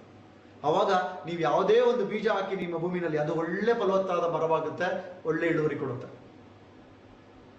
ಇವತ್ತು ಎದುರುಗಡೆ ವ್ಯಕ್ತಿ ಜೊತೆ ನೋಡ್ಕೊಳ್ಳಿ, ಅವ್ರು ಹೇಗೆ ಇದ್ರು ತೃಪ್ತಿ ಇದೆಯಾ? ನೋ, ಅವರಿಂದ ಹೈಯೆಸ್ಟ್ ಎಕ್ಸ್ಪೆಕ್ಟೇಷನ್ ಇದೆ. ಆ ಎಕ್ಸ್ಪೆಕ್ಟೇಷನ್ ಇರೋದ್ರಿಂದ ತೃಪ್ತಿ ಬರ್ತಿಲ್ಲ. ಆ ಎಕ್ಸ್ಪೆಕ್ಟೇಷನ್ ನೀವು ಡ್ರಾಪ್ ಮಾಡಿದ್ರೆ ಮಾತ್ರ ತೃಪ್ತಿ ಬರೋದು. ಇಷ್ಟಾದ್ರೂ ಇದೆಯಲ್ಲ ತೃಪ್ತಿ ಪಡೋಣ, ಈಗಾದ್ರೂ ಇದಾರಲ್ಲ ತೃಪ್ತಿ ಪಡೋಣ, ಇಷ್ಟಾದ್ರೂ ಸಿಕ್ಕಿದೆಯಲ್ಲ ತೃಪ್ತಿ ಪಡೋಣ. ಇಷ್ಟು ಇಲ್ಲ ಅಂದಿದ್ರೆ ಇಷ್ಟಾದ್ರೂ ಇದೆಯಲ್ಲ ಫಸ್ಟ್ ಅದು ತೃಪ್ತಿ ಪಡಿ.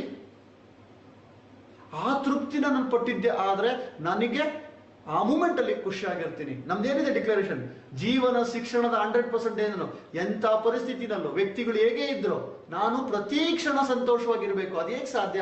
ಇವೆಲ್ಲವೂ ಇದ್ರೆ ಸಾಧ್ಯ. ಇವೆಲ್ಲವನ್ನು ನಾನು ಅಳವಡಿಸ್ಕೊಂಡ್ರೆ ಮಾತ್ರ ಸಾಧ್ಯ. ಫಸ್ಟ್ ಅದಕ್ಕೆ ನಾನು ನಿರ್ಧಾರ ಮಾಡ್ಬೇಕು. ನನಗೇನು ಬೇಕಿದೆ, ನನಗೇನು ಅವಶ್ಯಕತೆ ಇದೆ, ಅದನ್ನ ನಾನು ನಿರ್ಧಾರ ಮಾಡಿದ್ರೆ ಮಾತ್ರ ಇದೆಲ್ಲದೂ ಅಳವಡಿಸ್ಕೊಳಕ್ಕಾಗುತ್ತೆ ಫ್ರೆಂಡ್ಸ್. ಇದು ನಮ್ಮ ಒಂದು ಸ್ಯಾಟಿಸ್ಫ್ಯಾಕ್ಷನ್ ವಿಷಯ. ಇನ್ನ ಒಂದು ಮುಂದಿನ ಅಂಶ ನೋಡೋಣ. The most important and very very powerful, ಶರಣಾಗತಿ, surrender. What is this surrender called? ಯಾರಿಗೆ ಶರಣಾಗಬೇಕು? ಶರಣಾಗತಿ ಅಂತ ಎಲ್ಲಿ ನಾವು ಮಾತಾಡ್ತೀವಿ? ಶರಣಾಗತಿ ಅಂತ ಬರೋದೇ ಫಸ್ಟ್ ಇಮಿಡಿಯೇಟ್ಲಿ ದೇವ್ರ ಹತ್ರ, ಅಥವಾ ನನಗಿನ ಪವರ್ಫುಲ್ ಇರ್ತಕ್ಕಂಥ ವ್ಯಕ್ತಿ ಜೊತೆ ನಾನು ಶರಣಾಗತಿ, ಅಥವಾ ನಮ್ಮ ಗುರುಗೆ, ನಮ್ಮ ಲೀಡರ್ಗೆ, ನನ್ನ ಕೋಚ್ಗೆ, ಅವರಿಗೆ ಸಂಪೂರ್ಣವಾಗಿ ಶರಣಾಗದು. ಈಗ ಚೆಕ್ ಮಾಡ್ಕೊಳ್ಳಿ ಈ ಪರ್ಸೆಂಟೇಜ್ ಎಷ್ಟಿದೆ. ಇವತ್ತು ಎಷ್ಟೋ ಬರ್ಡ್ ಅಂಶಗಳಿಗೆ ಇದು ಕಾರಣವಾಗುತ್ತೆ. ಆ ಶರಣಾಗತಿ ಇದ್ದಾಗ ನನ್ನ ಮನಸ್ಥಿತಿ ಹೇಗಿರುತ್ತೆ, ಶರಣಾಗತಿ ಇಲ್ಲದೆ ಇದ್ದಾಗ ನನ್ನ ಮನಸ್ಥಿತಿ ಹೇಗಿರುತ್ತೆ, ಇದನ್ನ ಕ್ಲೀನಾಗಿ ಅಬ್ಸರ್ವ್ ಮಾಡ್ತಾ ಬನ್ನಿ. ನಿಮ್ಮಲ್ಲಿ ಒಂದು ಡಿಫ್ರೆನ್ಸ್ ಗೊತ್ತಾಗುತ್ತೆ. ಎಷ್ಟು ನಾನು ಬರ್ಡ್ ಆಗಿದ್ದೀನಿ, ಅದಕ್ಕೆ ಕಾರಣ ಅಬ್ಸೆನ್ಸ್ ಆಫ್ ಸರೆಂಡರ್ ಅಂತ ಅರಿವಾಗುತ್ತೆ. ಏನಿದು ಸರೆಂಡರ್? ಅಗೈನ್, ಇವತ್ತು ನನ್ನ ಮನಸ್ಥಿತಿ ಏನಿದೆ, ನನ್ನ ಪರಿಸ್ಥಿತಿ ಏನಿದೆ, ನನ್ನ ಲೈಫ್ ಹೇಗಿದೆ, ಇದೆಲ್ಲದನ್ನು ಸಹಿತ ದೇವರಿಗೆ ಒಪ್ಸೋದು ಸರೆಂಡರ್. ನಾವು ಇವತ್ತು ಪೂಜೆ ಮಾಡ್ತಿದ್ದೀವಿ, ದೇವ್ರ ಹತ್ರ ನಾವು ಬೇಡಿಕೆ ಈಡೇಡ್ತಾ ಇದ್ದೀವಿ. ದೇವ್ರ ಜೊತೆ ನಾವು ವ್ಯವಹಾರ ಹೇಗೆ ಮಾಡ್ತಾ ಇದ್ದೀವಿ? ನಾನೊಂದು ಅಪ್ಲಿಕೇಶನ್ ಹಾಕ್ತೀನಿ, ಪೂಜೆ ಮಾಡ್ತೀನಿ, ಹರಕೆ ಹೊತ್ಕೊಳ್ತೀನಿ, ಫಲ ಬರುತ್ತೆ, ಅವಾಗ ಥ್ಯಾಂಕ್ ಯು. ಬರ್ಲಿಲ್ವಾ, ಚೇಂಜ್ ದಿ ಗಾಡ್. ಈ ತರ ಆಗೋಗ್ಬಿಟ್ಟಿದೆ. ಆದ್ರೆ ದೇವರು ನಿಮ್ಮಿಂದ ಏನು ಬಯಸಿರೋದು? ಪೂಜೆನ, ಪ್ರೇಯರ್ನ, ಶರಣಾಗತಿನ. ಯಾವುದು ವೆರಿ ವೆರಿ ಪವರ್ಫುಲ್. ಒಂದು ಕಡೆ ಒಂದು ಸೆಂಟೆನ್ಸ್ ಹೇಳ್ತಾರೆ, ದೇವರ ಅಪ್ಪಣೆ ಇಲ್ದಲೆ ಒಂದು ಹುಲ್ಲು ಕಡ್ಡಿನೂ ಅಳ್ಳಾಡಲ್ಲ ಅಂತ. What is that meaning? That means ಎಲ್ಲದು ನಡೀತಾ ಇರೋದು ಒಂದು ಶಕ್ತಿಯಿಂದ. ಆ ದೇವರು ಅಂತ ನಂಬಿಕೆ ಇದ್ರೆ ದೇವರು ಇಲ್ಲ, ಯೂನಿವರ್ಸಲ್ ಪವರ್, ದೈವತ್ವ, ಏನಾದರೂ ಅನ್ಕೊಳ್ಳಿ.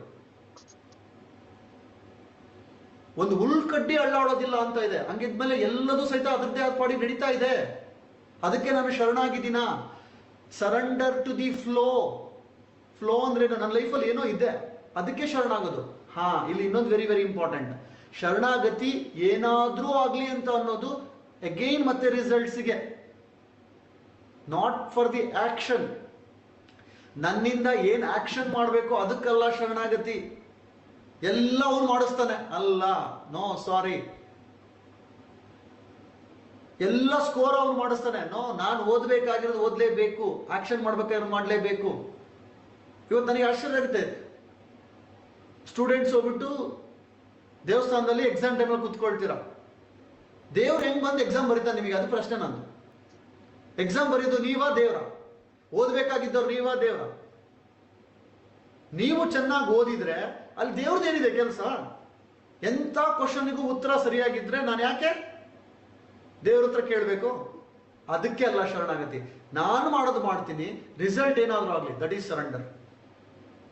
ನನ್ನ ಲೈಫಲ್ಲಿ ಎಷ್ಟೊಂದು ಕಷ್ಟಗಳು ಬರ್ತಾ ಇದೆ, ನಾನು ಕೊರಗ್ತಾ ಇದ್ದೀನಿ. ಒಂದು ಕಡೆ ಕೊರಗ್ತಾ ಇದ್ದೀನಿ, ಇನ್ನೊಂದು ಕಡೆ ಪೂಜಿಸ್ತಾ ಇದ್ದೀನಿ, ಇನ್ನೊಂದು ಕಡೆ ದೇವ್ರ ಮೇಲೆ ನನಗೆ ಬಹಳ ನಂಬಿಕೆ ಅಂತ ಹೇಳ್ತಾ ಇದ್ದೀನಿ. ದೇವ್ರ ಮೇಲೆ ನಂಬಿಕೆ ಇಟ್ಟಿದ್ದೀನಿ ಅಂದ್ರೆ ಅರ್ಥ ಏನು? ನಿಜವಾಗ್ಲೂ ಆ ದೇವ್ರ ಮೇಲೆ ನಂಬಿಕೆ ಇದ್ರೆ ನಿಮಗೆ ಕಂಪ್ಲೀಟ್ ಆ ದೇವರಿಗೆ ಶರಣಾಗಿರ್ತೀರ. ಏನಾದ್ರೂ ಆಗ್ಲಿ, ನನ್ನ ಲೈಫ್ ಏನೇ ಆದ್ರೂ ಎಲ್ಲ ನಿಂದೆ. That is surrender. ಆ ಶರಣಾಗತಿ ನಿಮಗೆ ಕಂಪ್ಲೀಟ್ ಇದ್ರೆ ನಿಮಗೆ ಏನ್ ಬೇಕಾದ್ರೂ ಸಹಿತ ನೀವು ಪಡಿಬಹುದು. ಇದಕ್ಕೆ ನಾನು ಒಂದ್ ಹೇಳ್ತಾ ಇದ್ದಲ್ವಾ, ಭಯದಲ್ಲಿ ಅಪೋಸಿಟ್ ಧೈರ್ಯ. ಧೈರ್ಯ ಇದ್ದು ಬಿಟ್ರೆ ಭಯ ಹೊರಟೋಗೋದಲ್ಲ. ನಿಮಗೆ ಭಯ ಆಗ್ತಿದ್ಯಾ, ಅಲ್ಲಿ ಕಂಪ್ಲೀಟ್ ಇಲ್ಲಿ ಬೇಕಾಗಿರೋದು ಅಂಶ ಶರಣಾಗತಿ. ನಿಮಗೆ ಏನಾದ್ರೂ ಭಯ ಆಗ್ತಿದೆ ಅಂದ್ರೆ ಎಲ್ಲದಕ್ಕೂ ರೆಡಿ ಆಗಿ, ದಟ್ ಈಸ್ ಸರೆಂಡರ್. ಏನ್ ಭಯದಲ್ಲಿ ಅಲ್ಟಿಮೇಟ್ಲಿ ಏನಾಗುತ್ತೆ? ಸಾವು. Yes or no? ಆ ಸಾವನ್ನು ಸಹಿತ ದೇವರಿಗೆ ಅರ್ಪಿಸ್ಬಿಟ್ರೆ ಏನಿದೆ ನನಗೆ ಭಯ? ಯಾವತ್ತಿದ್ರೂ ಸಾಯಲೇಬೇಕಾ? ಯಾವತ್ತೋ ಸಾಯೋ ಬದಲು ಅಥವಾ ದಿನಾ ಸಾಯೋ ಬದಲು ಒಂದಿನ ಸತ್ತೋಗ್ಬಿಡೋಣ, ಏನಾಗ್ಬಿಡುತ್ತೇನೋ ಭಯ ಬದಲು ಸರೆಂಡರ್. ಏನಾಗುತ್ತೋ ಆಗ್ಲಿ ದೇವರಿಗೆ ಅರ್ಪಿಸ್ಬಿಡೋದು. ಎಲ್ಲ ನಿಂದೆ ಅಪ್ಪ, ನೀನೇನ್ ಮಾಡ್ತೀಯ ಮಾಡು, ಕೆಲಸ ನಂದು, ರಿಸಲ್ಟ್ ನಿಂದು ಅಂದಮೇಲೆ ನೀನೇನ್ ಮಾಡ್ತೀಯ ಮಾಡು. ನಾನು ಇದೇ ಒಂದು ನಾನು ಹೇಳಿದ್ನಲ್ವಾ, ನಾನೊಂದು 125+ ಇಯರ್ಸ್ ನಾನು ಅದಕ್ಕಿಂತ ಜಾಸ್ತಿ ಬದುಕಬೇಕು ಅನ್ನೋ ಪ್ಲಾನ್ ನಂದಿದೆ. ದಟ್ ಈಸ್ ನನ್ನ ಕೈನಲ್ಲಿ ಇರೋದು. ಆದ್ರೆ ಸರೆಂಡರ್ ಏನು? ಈ ಕ್ಷಣದಲ್ಲೇ ಸಾಯೋದಕ್ಕೆ ready. Because it is not in my hand. ನನ್ನ ಕೈ ಇಲ್ದೇ ಇರೋದಕ್ಕೆ ನಾನು ತಲೆ ಕೆಡಿಸ್ಕೋಬೇಕಾಗಿಲ್ಲ. ನನ್ನ ಕೈ ಇಲ್ದೇ ಇರೋದನ್ನ ಸರೆಂಡರ್ ಆಗೋದು, ದಟ್ ಈಸ್ ರಿಯಲ್ ಶರಣಾಗತಿ. ಆಗ ನನ್ನ ಲೈಫ್ ಸ್ಮೂತ್ ರನ್ ಆಗುತ್ತೆ. ಏನ್ ಸಿಗುತ್ತೋ ಬಿಡುತ್ತೋ ಗೊತ್ತಿಲ್ಲ, ಅಟ್ಲೀಸ್ಟ್ ಖುಷಿಯಾಗಿರ್ತೀನಿ, ನಾವು ನೆಮ್ಮದಿಯಾಗಿರ್ತೀನಿ. That is very very important. ಪ್ರತಿ ಕ್ಷಣ ಜೀವಿಸ್ತೀನಿ. ಇವತ್ತು ನಾವು ಪ್ರತಿ ಕ್ಷಣ ಜೀವಿಸಕ್ ಆಗ್ತಿಲ್ಲ. ಯಾಕೆ? ನನಗೆ ಇದಾಗಬೇಕಿತ್ತು, ನಾನೇನೋ ಮಾಡ್ಬೇಕು, ನನ್ನಿಂದ ಇದಾಗಿಲ್ಲ, ನಾನ್ ಮಾಡ್ಬೇಕು ಅಂತ ನಾನ್ ಮಾಡ್ಬೇಕು ಅಂತ ನೋಡ್ತಿದ್ದೀನಿ. ಅದರಲ್ಲಿ ಶರಣಾಗಿಲ್ಲ. ಕಂಪ್ಲೀಟ್ ಶರಣಾದ್ರೆ ಏನಾದ್ರೂ ಆಗ್ಲಿ ಅನ್ನೋ ಒಂದು ಸ್ವೀಕೃತಿ ನಮಗೆ ಬರುತ್ತೆ. ಫ್ರೆಂಡ್ಸ್, ನೀವು ಚೆಕ್ ಮಾಡ್ಕೊಳ್ಳಿ ಎಷ್ಟಿದೆ ಆ ಥರ ಪರ್ಸೆಂಟೇಜ್ ನಿಮ್ಗೆ. ಈ ಶರಣಾಗತಿ ಒಂದು ನಿಮಗೆ 100% ಇದ್ರೆ ಯಾವ ಬರ್ಡ್ ಅಂಶನೂ ಬರೋದಿಲ್ಲ. ಏನಾದ್ರೂ ಆಗ್ಲಿ ಎಲ್ಲ ನಿಂದೆ. ಯಾವ್ದೋ ವ್ಯಕ್ತಿಗಳು ನಿಮ್ಗೆ ಪರಿಚಯ ಆಗಿದ್ದಾರೆ, ಅವ್ರು ಏನೋ ಬಂದಿದ್ದಾರೆ ನಿಮ್ಮ ಹತ್ರ, ಅಲ್ಲಿಯೂ ಸಹಿತ ಶರಣಾಗಿ ಈ ವ್ಯಕ್ತಿ ನನಗೇನೋ ಕೊಟ್ಟಿದ್ದಾರೆ ಅಂದ್ರೆ ಅಲ್ಲಿ ಏನೋ ಇದೆ. ಶರಣಾಗತಿ ಅಂದ್ರೆ ಏನು? ಒಂದು ಅದನ್ನು ಒಪ್ಕೊಳ್ಳೋದು, ಇಲ್ಲ ಇನ್ನೊಂದು ಅಲ್ಲೇನೋ ಲರ್ನಿಂಗ್ ಇದೆ ಅಂತ ನೋಡೋಣ.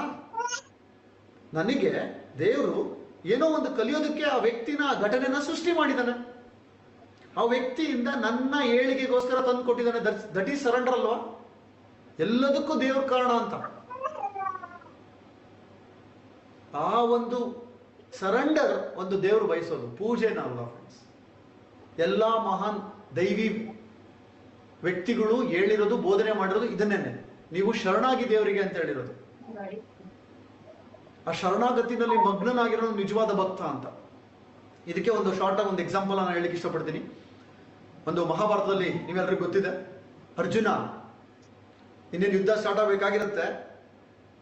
ಸೈನ್ಯ ನೋಡ್ಬಿಟ್ಟು ಭೀಷ್ಮ, ದ್ರೋಣ ಇವರೆಲ್ಲ ನೋಡ್ಬಿಟ್ಟು ಅವನಿಗೆ ಬೇಜಾರಾಗೋಗ್ಬಿಡುತ್ತೆ. ಇಲ್ಲ, ನಾನು ಇವ್ರನ್ನೆಲ್ಲ ಸಾಯಿಸಕ್ಕಾಗೋದಿಲ್ಲ, ಎಲ್ಲ ನನ್ನ ಸಂಬಂಧಿಕರು, ಎಲ್ಲ ನನ್ನ ಹತ್ರದವರು, ಗುರುಗಳು, ತಾತ ಇವ್ರನ್ನೆಲ್ಲ ನಾನು ಸಾಯಿಸಕ್ಕಾಗೋದಿಲ್ಲ ಅಂದ್ಬಿಟ್ಟು ಹೊರಟೋಗ್ತಾನೆ.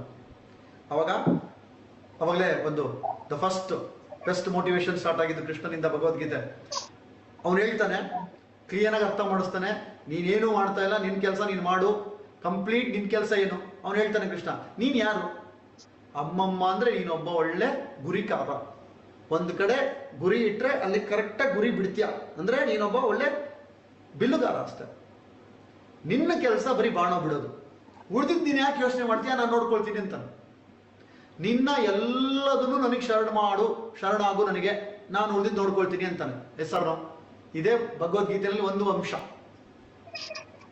ಅವಾಗ ಅವನು ರೆಡಿ ಆಗ್ತಾನೆ, ಎಸ್ ನಾನೇನಿಲ್ಲ, ಕರ್ಮಫಲ ಏನಿಲ್ಲ, ನನಗೇನು ಪಾಪ ಅಂಟ್ಕೊಳ್ಳೋದಿಲ್ಲ, ಅದು ಇದು ಎಲ್ಲ ಇದೆ ತುಂಬಾ, ಅದೆಲ್ಲ ಬೇಡ, ಒಟ್ಟಲ್ಲಲ್ಲೇನು ನೀನು ಶರಣಾಗು, ನೀನ್ ಬರೀ ಕೆಲಸ ಮಾಡು, ನಾನು ನಿನಗೆ ರಿಸಲ್ಟ್ ಕೊಡ್ತೀನಿ ಅಂತ ಹೇಳ್ತಾನೆ. ಅವಾಗ ಅವನು ರೆಡಿ ಆಗ್ಬಿಟ್ಟು ಯುದ್ಧ ನಡೆಯುತ್ತೆ. ಯುದ್ಧದಲ್ಲಿ ಏನಾಗುತ್ತೆ ಗೊತ್ತಿದೆ, ಇವನ್ ಕೆಲಸ ಬರೀ ಕೃಷ್ಣ ಹೇಳಿದ ಕೆಲಸ ಮಾಡೋದಷ್ಟೇ. ಕಂಪ್ಲೀಟ್ ಪಾಂಡವರು ಕೃಷ್ಣಗೆ ಶರಣಾಗಿರ್ತಾರೆ. ಕಂಪ್ಲೀಟ್ ಯುದ್ಧದಲ್ಲಿ ಏನೆಲ್ಲ ನಡೆಯುತ್ತೆ ಅದು ಕೃಷ್ಣನ ಒಂದು ಪವಾಡ ನಡೆಯುತ್ತೆ. ಇದಕ್ಕೆ ಇನ್ನೊಂದು ಉಪಕಥೆ ಸ್ಟಾರ್ಟ್ ಆಗುತ್ತೆ. ಹೇಗೆ ಎಕ್ಸಾಕ್ಟ್ಲಿ ಶರಣಾಗತಿ ಅಂದ್ರೆ ಏನು, ಹೇಗೆ ಕೃಷ್ಣ ಆ ಯುದ್ಧನ ಗೆಲ್ಲಿಸ್ತಾ, ಇವರು ಶರಣಾಗಿದ್ದಕ್ಕೆ ಇವ್ರಿಗೆ ಹೆಂಗ್ ಫಲ ಸಿಕ್ತು ಅನ್ನೋದಕ್ಕೆ ಇದರ ಸೀಕ್ರೆಟ್ ಪಾಂಡವರಿಗೂ ಗೊತ್ತಿರೋದಿಲ್ಲ. ಇನ್ನೊಂದು ಸ್ಟೋರಿ ಇದೆ, ಮಹಾಭಾರತ ಆದ್ಮೇಲೆ ಒಂದು ಉಪಕಥೆ ಬರುತ್ತೆ, ಬಾರ್ಬರಿಕ್ ಅಂತ.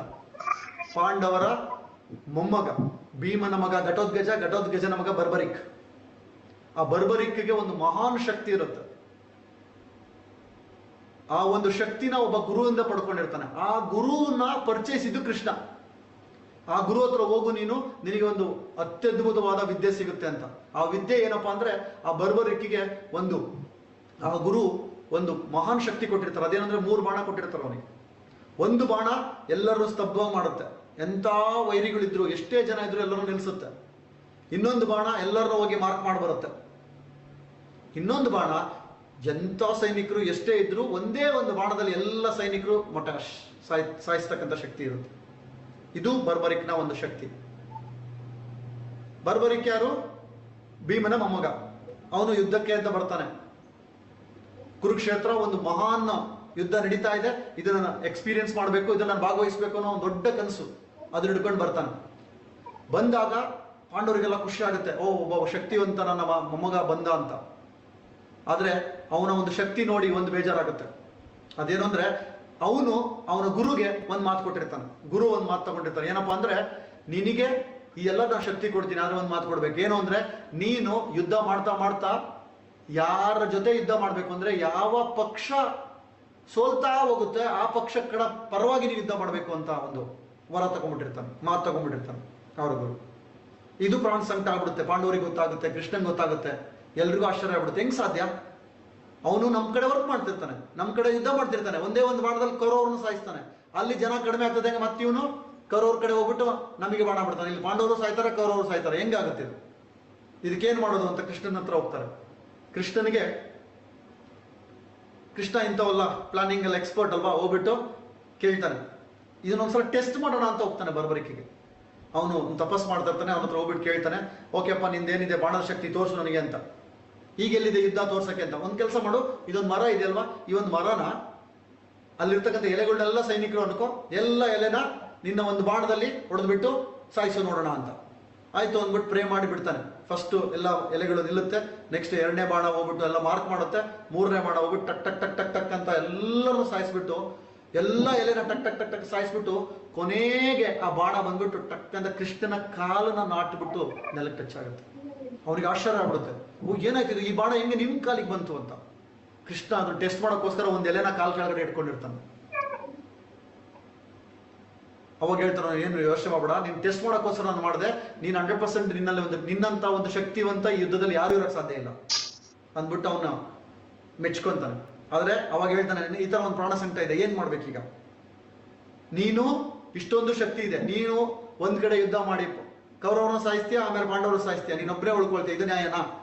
ನಾನು ಏನ್ ಮಾಡ್ಬೇಕು ಹೇಳು ಅಂತ ಹೇಳ್ತಾನೆ. ಆದ್ರೆ ಇವನಿಗೊಂದು ಆಸೆ ಇದೆ, ನಾನು ಈ ಒಂದು ಕುರುಕ್ಷೇತ್ರದಲ್ಲಿ ಭಾಗಿಯಾಗಬೇಕು, ಕುರುಕ್ಷೇತ್ರದಲ್ಲಿ ಏನೆಲ್ಲ ನಡೆಯುತ್ತೆ ನಾನು ನೋಡ್ಬೇಕು ಅಂತ. ಅವಾಗ ಅವನು ಹೇಳ್ತಾನೆ, ನೀನೇ ಯೋಚನೆ ಮಾಡ್ಬೇಡ, ನಿನಗೆ ಒಂದು ದಾರಿ ಕೊಡ್ತೀನಿ, ನಾನು ಹೇಳ್ದಂಗೆ ನೀನ್ ಮಾಡ್ತೀಯ ಅಂತ. ಗುರು ಅಲ್ವಾ, ಗುರುನ ಪರಿಚಯ ಮಾಡಿಸಿರೋ ನೀವನು ಗುರು. ಹೇಗೆ ಒಂದು ಏಕಲವ್ಯ ಹೆಬ್ಬೆಟ್ಟ ಕೊಟ್ಟ ಬಲಗೈ ಹೆಬ್ಬೆಟ್ಟ, ಅದೇ ತರನೇ ಕೃಷ್ಣ ಕೇಳ್ತಾನೆ, ಸರಿ ನಿನಗೆ ನನಗೊಂದು ಗುರುದಕ್ಷಿಣೆ ಕೊಡ್ಬೇಕು, ನೀನು ಏನ್ ಕೊಡ್ಬೇಕು ಹೇಳಿ? ಸರಿ ನಿನ್ನ ತಲೆನೇ ಕೊಡು ಅಂತ ಕೇಳ್ತಾನೆ. ನೋ ಪ್ರಾಬ್ಲಮ್, ನಾನು ನಿನ್ನ ತಲೆ ಕೊಡೋಕೆ ರೆಡಿ, ಬಟ್ ನನ್ ಕನ್ಸು ನಾನು ಕುರುಕ್ಷೇತ್ರನ ಎಕ್ಸ್ಪೀರಿಯನ್ಸ್ ಮಾಡ್ಬೇಕಿತ್ತಲ್ಲ, ನೋಡ್ಬೇಕಿತ್ತಲ್ಲ, ಅದಕ್ಕೇನು ಅಂತ ನೀನೇನು ಯೋಚನೆ ಮಾಡ್ಬೇಡ, ನಿನಗೊಂದು ದೃಷ್ಟಿ ಕೊಡ್ತೀನಿ ನಾನು. ನಿನ್ನ ತಲೆನ ಒಂದು ದೊಡ್ಡ ಗುಡ್ಡದ ಮೇಲೆ, ಬೆಟ್ಟದ ಮೇಲೆ ಸ್ಥಾಪನೆ ಮಾಡ್ತೀನಿ. ಅಲ್ಲಿಂದ ಯಾರಿಗೂ ಕಾಣ್ದಲೇ ಇರೋ ಸತ್ಯ ನಿನಗೆ ಮಾತ್ರ ಕಾಣೋ ತರ ಮಾಡ್ತೀನಿ. ಕುರುಕ್ಷೇತ್ರ ಯುದ್ಧ ಹೇಗೆ ನಡೆಯುತ್ತೆ ಅನ್ನೋದನ್ನ ತೋರಿಸ್ತೀನಿ ಅಂತ ಅಲ್ಲಿ ಇಟ್ಟಿರ್ತಾನೆ. ಅವನಲ್ಲಿ ಸ್ಥಾಪನೆ ಮಾಡಿರ್ತಾನೆ. ಯುದ್ಧ ಮುಗಿಯುತ್ತೆ. ಯುದ್ಧ ಮುಗಿದ್ಮೇಲೆ ಪಾಂಡವರಿಗೆ ಸ್ವಲ್ಪ ಗರ್ವ ಬರ್ತಾ ಇರುತ್ತೆ, ಗೆದ್ವಿ ಅಂತ. ಕೃಷ್ಣ ಅವ್ರನ್ನ ಕೂಲ್ ಮಾಡ್ಬೇಕಲ್ವಾ, ಹೋಗ್ಬಿಟ್ಟು ಕರ್ಕೊಂಡು ಹೋಗ್ತಾನೆ ಅವ್ರ ಹತ್ರ, ಬರ್ಬರಿಕ್ ಹತ್ರ. ಬರ್ಬರಿಕ್ ಹೇಳಪ್ಪ, ಏನ್ ನೋಡಿದೆ ನೀನು ಅಂತ. ಅವಾಗ ಅವ್ರು ಹೇಳ್ತಾನೆ, ಇಡೀ ಪ್ರಪಂಚಕ್ಕೆ ಗೊತ್ತಿರೋದು ಒಂದೇ, ಕೌರವ ಮತ್ತೆ ಪಾಂಡವರ ಮಧ್ಯೆ ಯುದ್ಧ ಆಯ್ತು ಅಂತ. ಆದ್ರೆ ನನಗೆ ಮಾತ್ರ ಗೊತ್ತು ಈ ಯುದ್ಧ ನಡೆದಿದ್ದು ಕೇವಲ ಕೃಷ್ಣ ಮತ್ತೆ ಕೌರವರ ಮಧ್ಯೆ ಅಂತ. ಎಲ್ರಿಗೂ ಆಶ್ಚರ್ಯ ಆಗುತ್ತೆ, ಹೆಂಗ್ ಸಾಧ್ಯ? ಕೃಷ್ಣ ನೋಡಿದ್ರೆ ಯುದ್ಧದಲ್ಲಿ ಶಸ್ತ್ರನೇ ಎತ್ತಿಲ್ಲ, ಹೆಂಗ್ ಸಾಧ್ಯ ಅಂತ. ಅವ್ನು ಹೇಳ್ತಾನೆ, ಎಲ್ಲರಿಗೂ ಕಂಡಿದ್ದು ನೀವು ಯುದ್ಧ ಮಾಡಿದ್ರಿ ಅಂತ, ಆದ್ರೆ ಯಾರೆಲ್ಲ ಬಾಣ ಬಿಡ್ತಿದ್ರಿ ಆ ಬಾಣ ಅಲ್ಲ ಸಾಯಿಸ್ತಾ ಇದ್ದಿದ್ದು ಕೃಷ್ಣನ ಚಕ್ರ ಅಂತ. ಆ ಬಾಣದ ಒಳಗಡೆ ಆ ಚಕ್ರ ಹೋಗ್ತಿತ್ತು. ಚಕ್ರ ಕರ್ಣನ ಸಾಯಿಸಿದ್ದು, ಚಕ್ರ ಭೀಷ್ಮನ ಸಾಯಿಸಿದ್ದು, ಚಕ್ರ ದ್ರೋಣಾಚಾರ್ಯರ ಸಾಯಿಸಿದ್ದು ಅಂತ. ಅಂದ್ರೆ ಕೃಷ್ಣ ಎಲ್ಲರನ್ನೂ ಸಾಯಿಸಿದ್ದು. ಅವಾಗ ಏನ್ ಹೇಳಿದ್ನಲ್ವ ಕೃಷ್ಣ, ನಿನ್ ಕೆಲಸ ನೀನ್ ಮಾಡು, ನಿನ್ ಕೈನಲ್ಲಿ ಫಲದ ಬಗ್ಗೆ ಯೋಚನೆ ಮಾಡಬೇಡ, ಆ ಕರ್ಮ ಫಲ ನಾನ್ ತಗೊಳ್ತೀನಿ, ನಾನ್ ಫಲ ಕೊಡ್ತೀನಿ ಅಂತ ಹೇಳಿರ್ತಾನೆ. That is called surrender. ಪಾಂಡವರು ಸಂಪೂರ್ಣವಾಗಿ ಶರಣಾಗಿದ್ದಕ್ಕೆ ಇಡೀ ಯುದ್ಧನ ಗೆಲ್ಸಿದ್ದು ಕೃಷ್ಣ. ಅದು ಬರ್ಬರಿಕಿಗೆ ಮಾತ್ರ ಗೊತ್ತಿರುತ್ತೆ ಸ್ಟೋರಿ. ಈ ಸ್ಟೋರಿನಲ್ಲಿ ಅರ್ಥ ಆಗಬೇಕಾಗಿರೋದು, ಪಾಂಡವರು ಕಂಪ್ಲೀಟ್ ಶರಣಾಗಿದ್ದಕ್ಕೆ ಕೃಷ್ಣ ರಿಸಲ್ಟ್ ನ ಪ್ರೊಡ್ಯೂಸ್ ಮಾಡ್ದ. ಎಲ್ಲರನ್ನು ಸಾಯಿಸಿದ್ದು ಕೃಷ್ಣ, ಆ ಕರ್ಮಫಲನ ತಗೊಂಡಿದ್ದು ಕೃಷ್ಣ. ಅದಕ್ಕೆ ಗಾಂಧಾರಿ ಒಂದು ಶಾಪ ಕೊಡ್ತಾಳೆ, ಅದು ಬೇರೆ, ನೆಕ್ಸ್ಟ್. ಬಟ್ ಫ್ರೆಂಡ್ಸ್ ಇಲ್ಲಿ ನೋಡ್ಬೇಕಾಗಿರೋದು ಒಂದೇ, ನಾನು ಸಂಪೂರ್ಣವಾಗಿ ದೇವರಿಗೆ ಶರಣಾಗ್ಬೇಕಾ ಬೇಡವಾ? ಶರಣಾಗಿದ್ದೀನಾ? ನಾನು ದೇವರಿಗೆ ಶರಣಾಗಿದ್ದೀನಾ? ದೇವರಿಗೆ ಪ್ರಶ್ನೆ ಮಾಡ್ತಿದ್ದೀನ, ನನ್ನಲ್ಲಿ ಏನ್ ಶಕ್ತಿ ಇದೆ? ನೀವು ಕಂಪ್ಲೀಟ್ ನಿಮ್ ಲೈಫ್ ನ ಶರಣಾಗಿ ನೋಡಿ. ಏನೇ ಒಂದು ಟಫ್ನೆಸ್ ಬಂತ, ಕಷ್ಟ ಬಂತ, ಎಲ್ಲ ನಿಂದೆ ಅಂತ ಕೂತ್ಕೊಳ್ಳಿ. ಅವಾಗ ಎಷ್ಟು ಧೈರ್ಯ ಬರುತ್ತೆ ನನಗೆ. ನಮಗೆ ಸಾಕಷ್ಟು ಜನ 1 to 1 ಬಂತಿದ್ರು, ಹಂಗ್ ಭಯ ಆಗ್ತಿದೆ, ಹಿಂಗ್ ಭಯ ಆಗ್ತಿದೆ ಅಂತ ಹೇಳ್ತಿದ್ರು. ನಾನು ಒಂದೇ ಒಂದು ಹೇಳ್ತಾ ಇದ್ದೆ, ಬೀದಿ ಬರೋದು ರೆಡಿಯಾಗಿ, ಎಲ್ಲದೂ ಬಿಟ್ಬಿಡಿ, ಎಲ್ಲದೂ ಕಳ್ಕೊಂಡೆ ನಾನು, ಏನಾಗುತ್ತೆ? ಏನೂ ಇಲ್ಲ. ಈಗ ಆ ಮನಸ್ಥಿತಿ ಬರೋದು ನಿಜವಾದ ಶರಣಾಗುತ್ತೆ. ಎಲ್ಲ ನಿಂದೆ, ಏನಾದ್ರೂ ನಿಂದೆ ಅಂತ. ಇದಕ್ಕೆ ಇನ್ನೊಂದು ಎಕ್ಸಾಂಪಲ್, ನಿಮಗೆ ಭಕ್ತ ಕುಂಬಾರ ಫಿಲಂ ನೋಡಿರ್ತೀರಲ್ಲ, ಏನಾಗುತ್ತೆ ಅಲ್ಲಿ ಭಕ್ತ ಕುಂಬಾರದಲ್ಲಿ? ಭಕ್ತಿನಲ್ಲಿ ಮಗ್ನನಾಗ್ಬಿಟ್ಟು ಮಗುನೇ ಸಾಯಿಸ್ತಾನೆ ತಂದೆ. ಆದ್ರೂ ಅವನು ದೇವ್ರ ಮೇಲೆ ಬ್ಲೇಮ್ ಮಾಡಲ್ಲ, ಎಲ್ಲ ಒಂದೇ ಆಟ ಅಂತಿರ್ತಾನೆ. ಆ ಭಕ್ತಿ ಇದ್ದಿದ್ದಕ್ಕೆ ಕೊನೆಗೆ ಕೈನೂ ಕಟ್ ಮಾಡ್ಕೊಳ್ತಾನೆ, ಕೈಯೂ ಬರುತ್ತೆ, ಕೊನೆಗೆ ಮಗುನೂ ಬರುತ್ತೆ. That is the power of surrender friends. ನಿಜವಾಗ್ಲೂ ನೀವು ಶರಣಾಗತಿ ಆಗಿದ್ರೆ ದೇವರಿಗೆ, ನಿಮಗೆ ನಿಜವಾಗ್ಲೂ ದೇವ್ರ ಮೇಲೆ ನಂಬಿಕೆ ಇದ್ರೆ, ನನ್ನ ಲೈಫಲ್ಲಿ ಏನೇ ಟಫ್ನೆಸ್ ಆಗ್ತಿದೆ, ಏನೇ ಕಷ್ಟಗಳು ಬರ್ತಿದೆ, ಏನೆಲ್ಲ ನಡೀತಿದೆ ನನ್ನ ಲೈಫಲ್ಲಿ, ನನ್ನ ಕೈಲಿ ಇಲ್ದಿರೋದು ಏನೆಲ್ಲ ಇದೆ, ಅದೆಲ್ಲದೂ ಶರಣ ಆಗ್ಬಿಡೋಣ. ಅವನು ಎಲ್ಲ ನಿನ್ನ ಪಾದಕರ್ಪಣೆ, ಎಲ್ಲ ನೀನು ನೋಡ್ಕೋಪ. ಅವಾಗ ನಿಮಗೆ ಆ ಶಕ್ತಿ ಬರುತ್ತೆ. ಈ ಶರಣಾಗತಿ ಇನ್ನೊಂದು ಇದಕ್ಕೆ ಅಪೋಸಿಟ್ ಬಂದ್ಬಿಟ್ಟು ಒಂದು ವರ್ಣಾಂಶ ಬರುತ್ತೆ, ಪ್ರತಿರೋಧ. ನೋಡಿದಿರಲ್ವಾ? ರೆಸಿಸ್ಟೆನ್ಸ್. ಯಾಕೆ ನೀವು ರೆಸಿಸ್ಟ್ ಮಾಡ್ತಿರ್ತೀರಾ? ರೆಸಿಸ್ಟೆನ್ಸ್ ಡ್ರಾಪ್ ಮಾಡೋದು ಹೇಗೆ? ಶರಣಾಗೋದು. ಡ್ರಾಪಿಂಗ್ ರೆಸಿಸ್ಟೆನ್ಸ್ ಈಸ್ ಶರಣಾಗತಿ. ನನ್ನ ಪ್ರಕಾರ ನಾನು ಸೈನ್ಸ್ ಅಂಡ್ ಸ್ಪಿರಿಚುವಲ್ ಎರಡನ್ನೂ ಸಹಿತ ಸ್ಟಡಿ ಮಾಡಿದ್ದೀನಿ ಈ ಪ್ಯಾಕೇಜ್ ಅಲ್ಲಿ. ಶರಣಾಗತಿ is a spiritual approach, dropping resistance is a scientific approach. Resist ಮಾಡ್ತಿರ್ತೀನಿ ನಾನು, ಸಣ್ಣ ಸಣ್ಣದಕ್ಕೂ ಹಂಗಾಗ್ಬಾರ್ದಿತ್ತು, ಹಿಂಗಾಗ್ಬಾರ್ದಿತ್ತು, ಹಿಂಗಾಗ್ಬಾರ್ದಿತ್ತು, ಹಿಂಗೇ ಆಗ್ಬೇಕಿತ್ತು. ಇದು ರೆಸಿಸ್ಟೆನ್ಸ್. ಏನಾದ್ರೂ ಆಗ್ಲಿ ಡ್ರಾಪಿಂಗ್ ರೆಸಿಸ್ಟೆನ್ಸ್, ದಟ್ ಈಸ್ ಶರಣಾಗತಿ. ಏನಾಗುತ್ತೋ ಆಗ್ಲಿ ನಾನು ಖುಷಿಯಾಗಿರ್ತೀನಿ, ದಟ್ ಈಸ್ ಸರೆಂಡರ್. ಏನಾಗುತ್ತೋ ಆಗ್ಲಿ ಎಲ್ಲ ನಿಂದೆ, ಅದು ಕಂಪ್ಲೀಟ್ ಸರೆಂಡರ್ ಫ್ರೆಂಡ್ಸ್. ಅವಾಗ ನೋಡಿ ನಿಮಗೆ ಎಷ್ಟು ಶಕ್ತಿ ಬರುತ್ತೆ. ಎಂಥದೇ ವರ್ಸ್ಟ್ ಸಿಚುವೇಶನ್ ಅಲ್ಲೂ ನೀವು ಬೆಸ್ಟ್ ಎಕ್ಸ್ಪೀರಿಯನ್ಸ್ ಮಾಡ್ಬೋದು. ನಾನು ಸುಮ್ಮನೆ ಹೇಳಿಲ್ಲ, ಪ್ರತಿ ಕ್ಷಣ ವ್ಯಕ್ತಿಗಳು ಹೇಗೆ ಇದ್ರು, ಪರಿಸ್ಥಿತಿ ಎಂಥದೇ ಇದ್ರು, ಖುಷಿಯಾಗಿರ್ಬೇಕು ಅನ್ನೋದಕ್ಕೆ ಇವೆಲ್ಲ ಫಲವತ್ತಾದ ಅಂಶಗಳಿದೆ. ಎಲ್ಲದ್ರದ್ದು ಸಹಿತ ನನ್ನ ಮಸಲ್ ಬಿಲ್ಡ್ ಆಗಿರ್ಬೇಕು. ಅವಾಗ ಖಂಡಿತ ನನ್ನೊಳಗಡೆ ಆ ಶಕ್ತಿ ಜಾಗೃತ ಆಗುತ್ತೆ. ನೀವು ಚೆಕ್ ಮಾಡ್ಕೊಳ್ಳಿ, ಮೈಕ್ರೋ ಲೆವೆಲ್ ಅಲ್ಲಿ ಚೆಕ್ ಮಾಡ್ಕೊಳ್ಳಿ. ಇವೆಲ್ಲ ಅಂಶಗಳನ್ನ ನಾನು ಎಷ್ಟೆಷ್ಟು ಅಳವಡಿಸ್ಕೊಂಡಿದ್ದೀನಿ, ಹೇಗೆ ಅಳವಡಿಸ್ಕೋಬೇಕಾಗಿದೆ. ಶರಣಾಗತಿನಲ್ಲಿ ಇಷ್ಟೊಂದು ಶಕ್ತಿ ಇದೆ ಫ್ರೆಂಡ್ಸ್, ನೀವು ಯೋಚನೆ ಮಾಡಿ. ದೇವರು ಬಯಸೋದು ಇದು. ಎಲ್ಲ ಧರ್ಮದ ಗುರುಗಳು ಹೇಳಿರೋದು ಇದು. ಶರಣಾದ್ರೆ ಎಲ್ಲದೂ ಸಾಧ್ಯ. ಶರಣಾಗ್ದಲೇ ಇದ್ರೆ ಎಲ್ಲ ನಾನೇ ಮಾಡ್ಬೇಕು ಅಂತ ಹೊಡೆದಾಡ್ತಿರ್ತೀನಿ, ಅದು ಸಾಧ್ಯನೇ ಇಲ್ಲ. ಇಲ್ಲಿ ಯೋಚನೆ ಮಾಡಿ, ನಾನ್ ಪವರ್ಫುಲ್ಲ, ದೇವ್ರು ಪವರ್ಫುಲ್ಲ? ನಾನ್ ಪವರ್ಫುಲ್ಲ, ಸೃಷ್ಟಿ ಪವರ್ಫುಲ್ಲ? ಪವರ್ಫುಲ್ ಇರೋರಿಗೆ ಕಂಪ್ಲೀಟ್ ಶರಣಾಗಕ್ಕೆ ಬಂದಿರೋದೇನು? ಎಂತೆಂಥ ಜನಗಳು ಹೇಗೆಲ್ಲ ಕಷ್ಟಗಳನ್ನ ಅನುಭವಿಸಿದ್ದಾರೆ.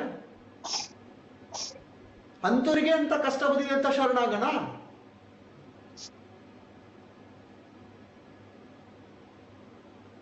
ಒಂದು ಪ್ಲಾನಿಂಗ್ ಇದೆ ಲೈಫಲ್ಲಿ. ನನ್ನ ಕೈನಲ್ಲಿರೋದು ಒಂದು ಪಾರ್ಟ್, ನನ್ನ ಕೈಲಿ ಇಲ್ದಲೇ ಇರೋದು ಅದನ್ನ ಡೀಪಾಗಿ ಸ್ಟಡಿ ಮಾಡೋದು ಬೇಡ. ಬಟ್ ನನ್ನ ಕೈಲಿ ಇಲ್ದೇ ಇರೋದು ನಾನು ತಲೆ ಕೆಡಿಸ್ಕೊಳ್ಬೇಕಿಲ್ಲ ಅಷ್ಟೇ. ನನ್ನ ಕೈಲಿ ಇರೋದಕ್ಕೆ ಎಲ್ಲ ಪ್ರಯತ್ನ ಮಾಡೋಣ, ಎಲ್ಲ ಆಕ್ಷನ್ ಮಾಡೋಣ. ನನ್ನ ಕೈಲಿ ಮುಗಿದ ತಕ್ಷಣ ನಂದಲ್ಲ, ಅದು ಎದುರುಗಡೆ ವ್ಯಕ್ತಿದಾಗಿರ್ಬೋದು, ಪರಿಸ್ಥಿತಿದಾಗಿರ್ಬೋದು, ಯಾವುದೇ ಒಂದು ರಿಸಲ್ಟ್ಸ್ ಆಗಿರ್ಬೋದು.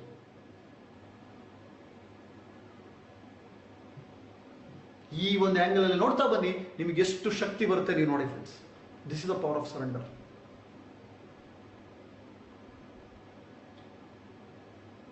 ಇದಕ್ಕೆ ಇನ್ನೊಂದು ಎಕ್ಸಾಂಪಲ್ ಕೊಡ್ಲಿಕ್ಕೆ ಇಷ್ಟಪಡ್ತೀನಿ. ನನ್ನ ಮಗ ಒಂದು 2 ವರ್ಷದಲ್ಲಿದ್ದಾಗ ರಾತ್ರಿ 2 ಗಂಟೆನಲ್ಲಿ ಇದ್ದಕ್ಕಿದ್ದಂಗೆ ಹೇಳಕ್ ಸ್ಟಾರ್ಟ್ ಮಾಡ್ದ. ಅವಾಗ ನಾನೊಂದು ದೇವರು ಪೂಜಿಸ್ತಾ ಇದ್ದೆ, ಆರಾಧಿಸ್ತಾ ಇದ್ದೆ. ನಾನು ಒಂದೇ ಒಂದು ಕೆಲಸ ಮಾಡಿದೆ. ಆ ಟೈಮಲ್ಲಿ ನಾನೇನ್ ಮಾಡೋಕ್ಕಾಗತ್ತೆ? ನನ್ನ ಕೈನಲ್ಲಿ ಮಗು ಯಾಕೆ ಅಳ್ತಾ ಇದೆ ಗೊತ್ತಿಲ್ಲ. ನಾನು ಮಾಡ್ಬೇಕಾಗಿರೋದೇನು? ನಾನು ಹೋದೆ ದೇವ್ರ ಮನೇಲಿ ಕೂತ್ಕೊಂಡೆ. ಜಸ್ಟ್ 1 ಮಿನಿಟ್, ನನ್ನ ಮಗ, ನಿನ್ನ ಮಗ, ನೀನೇನ್ ಮಾಡ್ತೀಯ ಮಾಡು. ಕಂಪ್ಲೀಟ್ ಅಲ್ಲಿ ಶರಣ ಮಾಡಿದೆ. ಅವನಿಗೇನಾಗಬೇಕು ಅದು ನಿಮಗೆ ಬಿಟ್ಟಿದ್ದು. ಆಕ್ಷನ್ ಏನ್ ಮಾಡ್ಬೇಕು, ಇಮಿಡಿಯೇಟ್ಲಿ ಹೋಗ್ಬಿಟ್ಟು ಹಾಸ್ಪಿಟ್ಲಿಗೆ ಕರ್ಕೊಂಡು ಹೋದೆ ಅಷ್ಟೇ. ಹಾಸ್ಪಿಟ್ಲಿಗೆ ಕರ್ಕೊಂಡು ಹೋಗೋದು ನನ್ನ ಕೈಲಿದೆ, ರಿಸಲ್ಟ್ ಬರೋದು ನನ್ನ ಕೈಲಿಲ್ಲ. ನಾನು ಸುಮ್ಮನೆ ಟೆನ್ಷನ್ ಮಾಡ್ಕೊಂಡ್ರೆ ನಾನೇನು ಮಾಡೋಕ್ಕಾಗುತ್ತಾ? ಸಾಧ್ಯನೇ ಇಲ್ಲ. ಅಲ್ಲಿ ನಾನೇನ್ ಮಾಡ್ಬೇಕು ಅದನ್ನ ಮಾಡೋಣ, ನನ್ನ ಕೈಲಿರೋದನ್ನ ಶರಣ ಆಗಲ್ಲ. ನಾವೇನ್ ಮಾಡ್ತೀವಿ, ಉಲ್ಟಾ ಮಾಡಕ್ ಹೋಗ್ತೀವಿ. ನಾನು ಮಾಡ್ಬೇಕಾಗಿದ್ದನ್ನು ಮಾಡಲ್ಲ, ಮಾಡಕ್ಕಾಗದೇ ಇರೋದ್ರ ಬಗ್ಗೆ ನಾವು ಪ್ರಯತ್ನ ಮಾಡ್ತಿರ್ತೀವಿ. ಈಗ ಯಾಕಾಯ್ತು, ಹಿಂಗಾಕಾಯ್ತು, ಹಿಂಗಾಗಬಾರ್ದಿತ್ತು, ಹಿಂಗಾಗಿದ್ದಕ್ಕೆ ಹಿಂಗಾಗೋಯ್ತು. ಇವೆಲ್ಲವೂ ಸಹಿತ ವರ್ಕ್ ಆಗೋದಿಲ್ಲ ಫ್ರೆಂಡ್ಸ್. ಎಲ್ಲದನ್ನು ಶರಣ ಮಾಡಿ, ನಂದೆಲ್ಲ ನಿಂದು, ನನಗೇನು ಸಿಕ್ಕರು ನಿಂದು, ಕೆಲಸ ನಂದು, ನನಗೆ ಕೆಲಸ ಮಾಡೋದು ಹೇಳ್ಕೊಡು, ನನಗೆ ಪಾಠ ಕಲಿಸು, ನನಗೆ ಅರ್ಥ ಮಾಡಿಸು, ಅದರ ಫಲ ನಿಂದು. ಈ ರೀತಿಯಲ್ಲಿ ನೋಡಿದ್ರೆ ನಿಮಗೆಲ್ಲದೂ ಸಹ ಸಕ್ಸಸ್ಫುಲ್ ಆಗುತ್ತೆ ಫ್ರೆಂಡ್ಸ್. ಮುಂದಿನ ಒಂದು ಅಂಶ ನೋಡೋಣ. Yes, one more very very powerful, ಫಲವತ್ತಾದ ಅಂಶದಲ್ಲಿ ಒಂದು ತುಂಬಾನೇ ಒಂದು ಪವರ್ಫುಲ್ ಅಂಶ ಆಯ್ತು, ಉದಾರತೆ. ಏನಿದೆ ಉದಾರತೆ? ಜನರಾಸಿಟಿ. ಎಷ್ಟಿದೆ ನಮ್ಮಲ್ಲಿ ಜನರಾಸಿಟಿ? ಜನರಾಸಿಟಿಗೆ ಏನಂತ ಹೇಳ್ತಾರೆ? ಯಾವ್ಯಾವುದಕ್ಕೆ ಉದಾರತೆ ಅಂತ ಹೇಳ್ತಾರೆ? ಎಷ್ಟಿದೆ ನಮ್ಮ ಹತ್ರ ಉದಾರತೆ?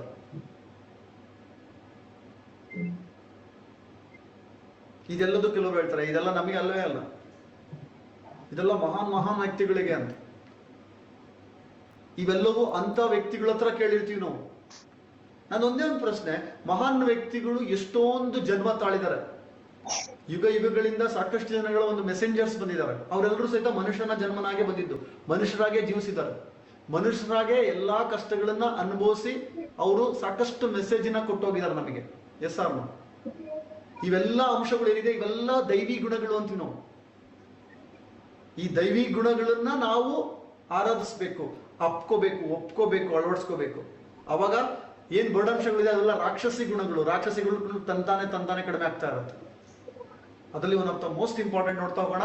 ಈ ಒಂದು ಉದಾರತೆ ಏನು ಉದಾರತೆ ಅಂದ್ರೆ, ನನ್ನ ಕೈನಲ್ಲಿ ಆಗದೆ ಇದ್ರೂ ಸಹ ನೆಕ್ಸ್ಟ್ ಲೆವೆಲ್ಗೆ ಹೋಗಿ ಎಕ್ಸ್ಟ್ರಾ ಸ್ಟ್ರೆಚ್ ಅಂತೀನಿ ನಾನು. ಎಕ್ಸ್ಟ್ರಾ ಸ್ಟ್ರೆಚ್ ಆಗಿ ಮೀರಿದ್ದು ಮಾಡೋದು, ಅದು ಅಂಡರ್ಲೈನ್ ಖುಷಿಯಿಂದ, ನಾಟ್ ವಿತ್ ಪೇಯ್ನ್. ವಿಧಿ ಇಲ್ಲ ಅಂತ ಮಾಡೋದಲ್ಲ, ಖುಷಿಯಿಂದ ಮಾಡೋದು. ಫಾರ್ ಎಕ್ಸಾಂಪಲ್, ಭಿಕ್ಷುಕನಿಗೆ ಯಾರಾದ್ರೂ ಬಂದ್ರೆ ₹1 ಕೊಡ್ತೀರಾ, ಓಕೆ, ಒಂದು ಖುಷಿ ಆಗುತ್ತೆ. ಜಸ್ಟ್ ಯೋಚನೆ ಮಾಡಿ, ₹1 ಬದಲು ₹10 ತೆಗೆದು ಕೊಡ್ತೀರಾ, ಹೇಗನ್ಸುತ್ತೆ ನಿಮಗೆ? ನಿಮಗೇನೋ ಅನ್ಸುತ್ತೆ, ಓಕೆ ₹10 ಕೊಡೋಣಪ್ಪ ಇವತ್ತು, ಏನೋ ನನಗೆ ಸಿಕ್ಕಿದೆ ಅಂತ. ಹೇಗನ್ಸುತ್ತೆ? ₹1 ಕೊಟ್ಟಿರೋ ಖುಷಿಗಿನ 10ರಷ್ಟು ಖುಷಿ ಆಗಲ್ವಾ ನನ್ನ ಕೈಲಿ ₹10 ಕೊಡೋಕೆ ಶಕ್ತಿ ಇದೆ ಅಂತ? ಏನದು? ದಟ್ ಈಸ್ ಕಾಲ್ಡ್ ಉದಾರತೆ. ಅದು ಜನರಾಸಿಟಿ. ನನಗೆ ₹10 ದೊಡ್ಡದಲ್ಲ, ಆ ವ್ಯಕ್ತಿಗೆ ದುಡ್ಡು ₹10. Yes or no? ಅದರಲ್ಲಿ ಇರುತ್ತೆ ಉದಾರತೆ. ಅಂದ್ರೆ ನನ್ನ ನಾರ್ಮಲ್ಗಿನ ಎಕ್ಸ್ಟ್ರಾ ಒಂದು ಸ್ಟೆಪ್ ತಗೊಳ್ಳೋದು ಉದಾರತೆ. ಅದು ನನ್ನ ಖುಷಿಗೆ, ನನ್ನ ತೃಪ್ತಿಗೆ, ನನ್ನ ಫಲವತ್ತತೆ ಜಾಸ್ತಿ ಮಾಡ್ಕೊಳ್ಳಿಕ್ಕೆ, ನನ್ನ ಸಾಮರ್ಥ್ಯನ ಹೆಚ್ಚಿಸ್ಕೊಳ್ಳಿಕ್ಕೆ. ಅಗೇನ್ ಇಲ್ಲಿ ಒಂದು ನೋಡಿದೆ, not to impress, it is to express. ಯಾರಿಗೋ ತೋರಿಕೆಗಲ್ಲ, ಎಕ್ಸ್ಪ್ರೆಸ್, ನನ್ನ ಒಂದು ವ್ಯಕ್ತಪಡಿಸೋದಕ್ಕೆ, ನನ್ನ ಕೈನೆಲ್ಲ ಶಕ್ತಿ ಇದೆ ಅಂತ ತೋರಿಸೋದಕ್ಕೆ. That is called generosity. ನನ್ನಿಂದ ಇದೂ ಮಾಡಕ್ ಸಾಧ್ಯ ಅಂತ. ಎಲ್ಲ ಮಹಾನ್ ಮಹಾನ್ ವ್ಯಕ್ತಿಗಳು ಇದನ್ನೇ ಮಾಡಿರೋದು. ಎಷ್ಟೇ ಕಷ್ಟ ಕೊಟ್ಟರೂ ಸಹ ಅದನ್ನ ಖುಷಿಯಿಂದ ಸ್ವೀಕಾರ ಮಾಡಿ ಪ್ರೀತಿ ಕೊಡೋದು ಉದಾರತೆ.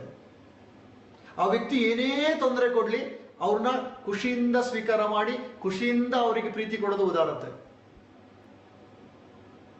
ಇವತ್ತು ಯಾರೆಲ್ಲ ಮಹಾನ್ ಮಹಾನ್ ವ್ಯಕ್ತಿಗಳಿದಾರ ಅವರೆಲ್ಲರೂ ಮಾಡಿರೋದು ಇದನ್ನೇ. ಎದುರುಗಡೆ ವ್ಯಕ್ತಿ ನೀವೇನೋ ಬಯಸಿರ್ತೀರಾ, ಅವ್ರು ಹಂಗಿರೋದಿಲ್ಲ. ಆದ್ರೆ ಅವ್ರು ಹೇಗಿರ್ಬೇಕೋ ಆಗಿರೋದಿಲ್ಲ. ಆದ್ರೆ ನಮ್ಮಿಂದ ಏನೋ ಎಕ್ಸ್ಪೆಕ್ಟ್ ಮಾಡ್ತಿರ್ತಾರೆ.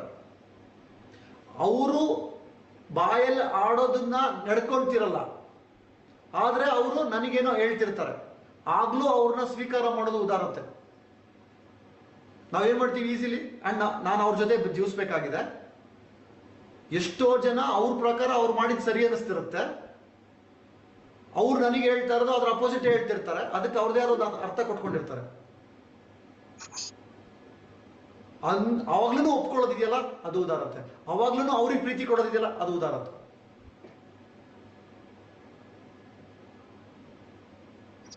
ಫಾರ್ ಎಕ್ಸಾಂಪಲ್, ಅವರು ನಿಮ್ಮಲ್ಲಿ ಮಿಸ್ಟೇಕ್ ನ ಹುಡುಕ್ತಾ ಇರ್ತಾರೆ, ಅವರು ಅದೇ ಮಿಸ್ಟೇಕ್ ಮಾಡ್ತಿರ್ತಾರೆ, ಅದೇ ತಪ್ಪನ್ನ ಮಾಡ್ತಿರ್ತಾರೆ. ನಿಮ್ ಪ್ರಕಾರ ಅದು ತಪ್ಪು, ಅವರು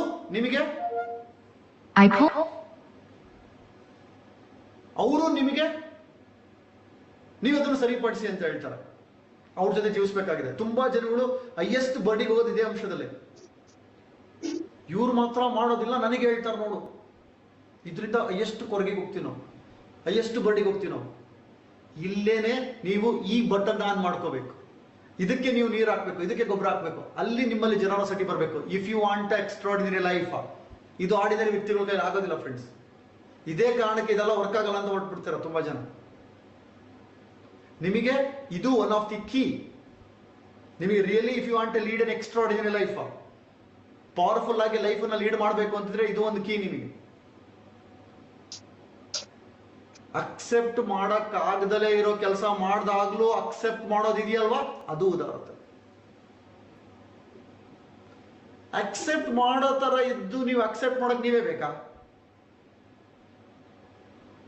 ಏನ್ ವಿಶೇಷ ನಿಮಗೂ ಅವ್ರಿಗೂ ಆಗಿದ್ರೆ? ನಿಮಗ್ ಬೇಕಾದಂಗಿದ್ರೆ ಮಾತ್ರ ಅವ್ರನ್ನ ಒಪ್ಕೊಳ್ತೀನಿ ಅನ್ನೋದಕ್ಕೆ ಅದು ಉದಾರತೆನಾ? No chance. ನಿಮಗ್ ಬೇಕಾದಂಗೆ ಇರೋದಿಲ್ಲ, ಆದ್ರೂ ಅವ್ರನ್ನ ಒಪ್ಕೊಳ್ಳೋದು ಅದು ಉದಾರತೆ.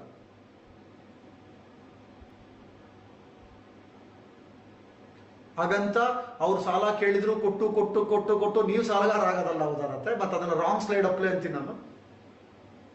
ಮಾನಸಿಕವಾಗಿರ್ತಕ್ಕಂಥದ್ದು. ಅಂಡ್ ನೀವು ನಿಮ್ಮ ಸಾಮರ್ಥ್ಯನ ಮೀರಿ ಮಾಡೋದು ಅಲ್ಲ, ನಿಮ್ಮೊಳಗಡೆ ಇರೋ ಸಾಮರ್ಥ್ಯನ ಪ್ರಕರಣ ಮಾಡೋದು. ಆದ್ರೆ ನೀವು ಅದನ್ನ ಖುಷಿಯಿಂದ ಮಾಡಬೇಕು, ಅದು ಉದಾರತೆ.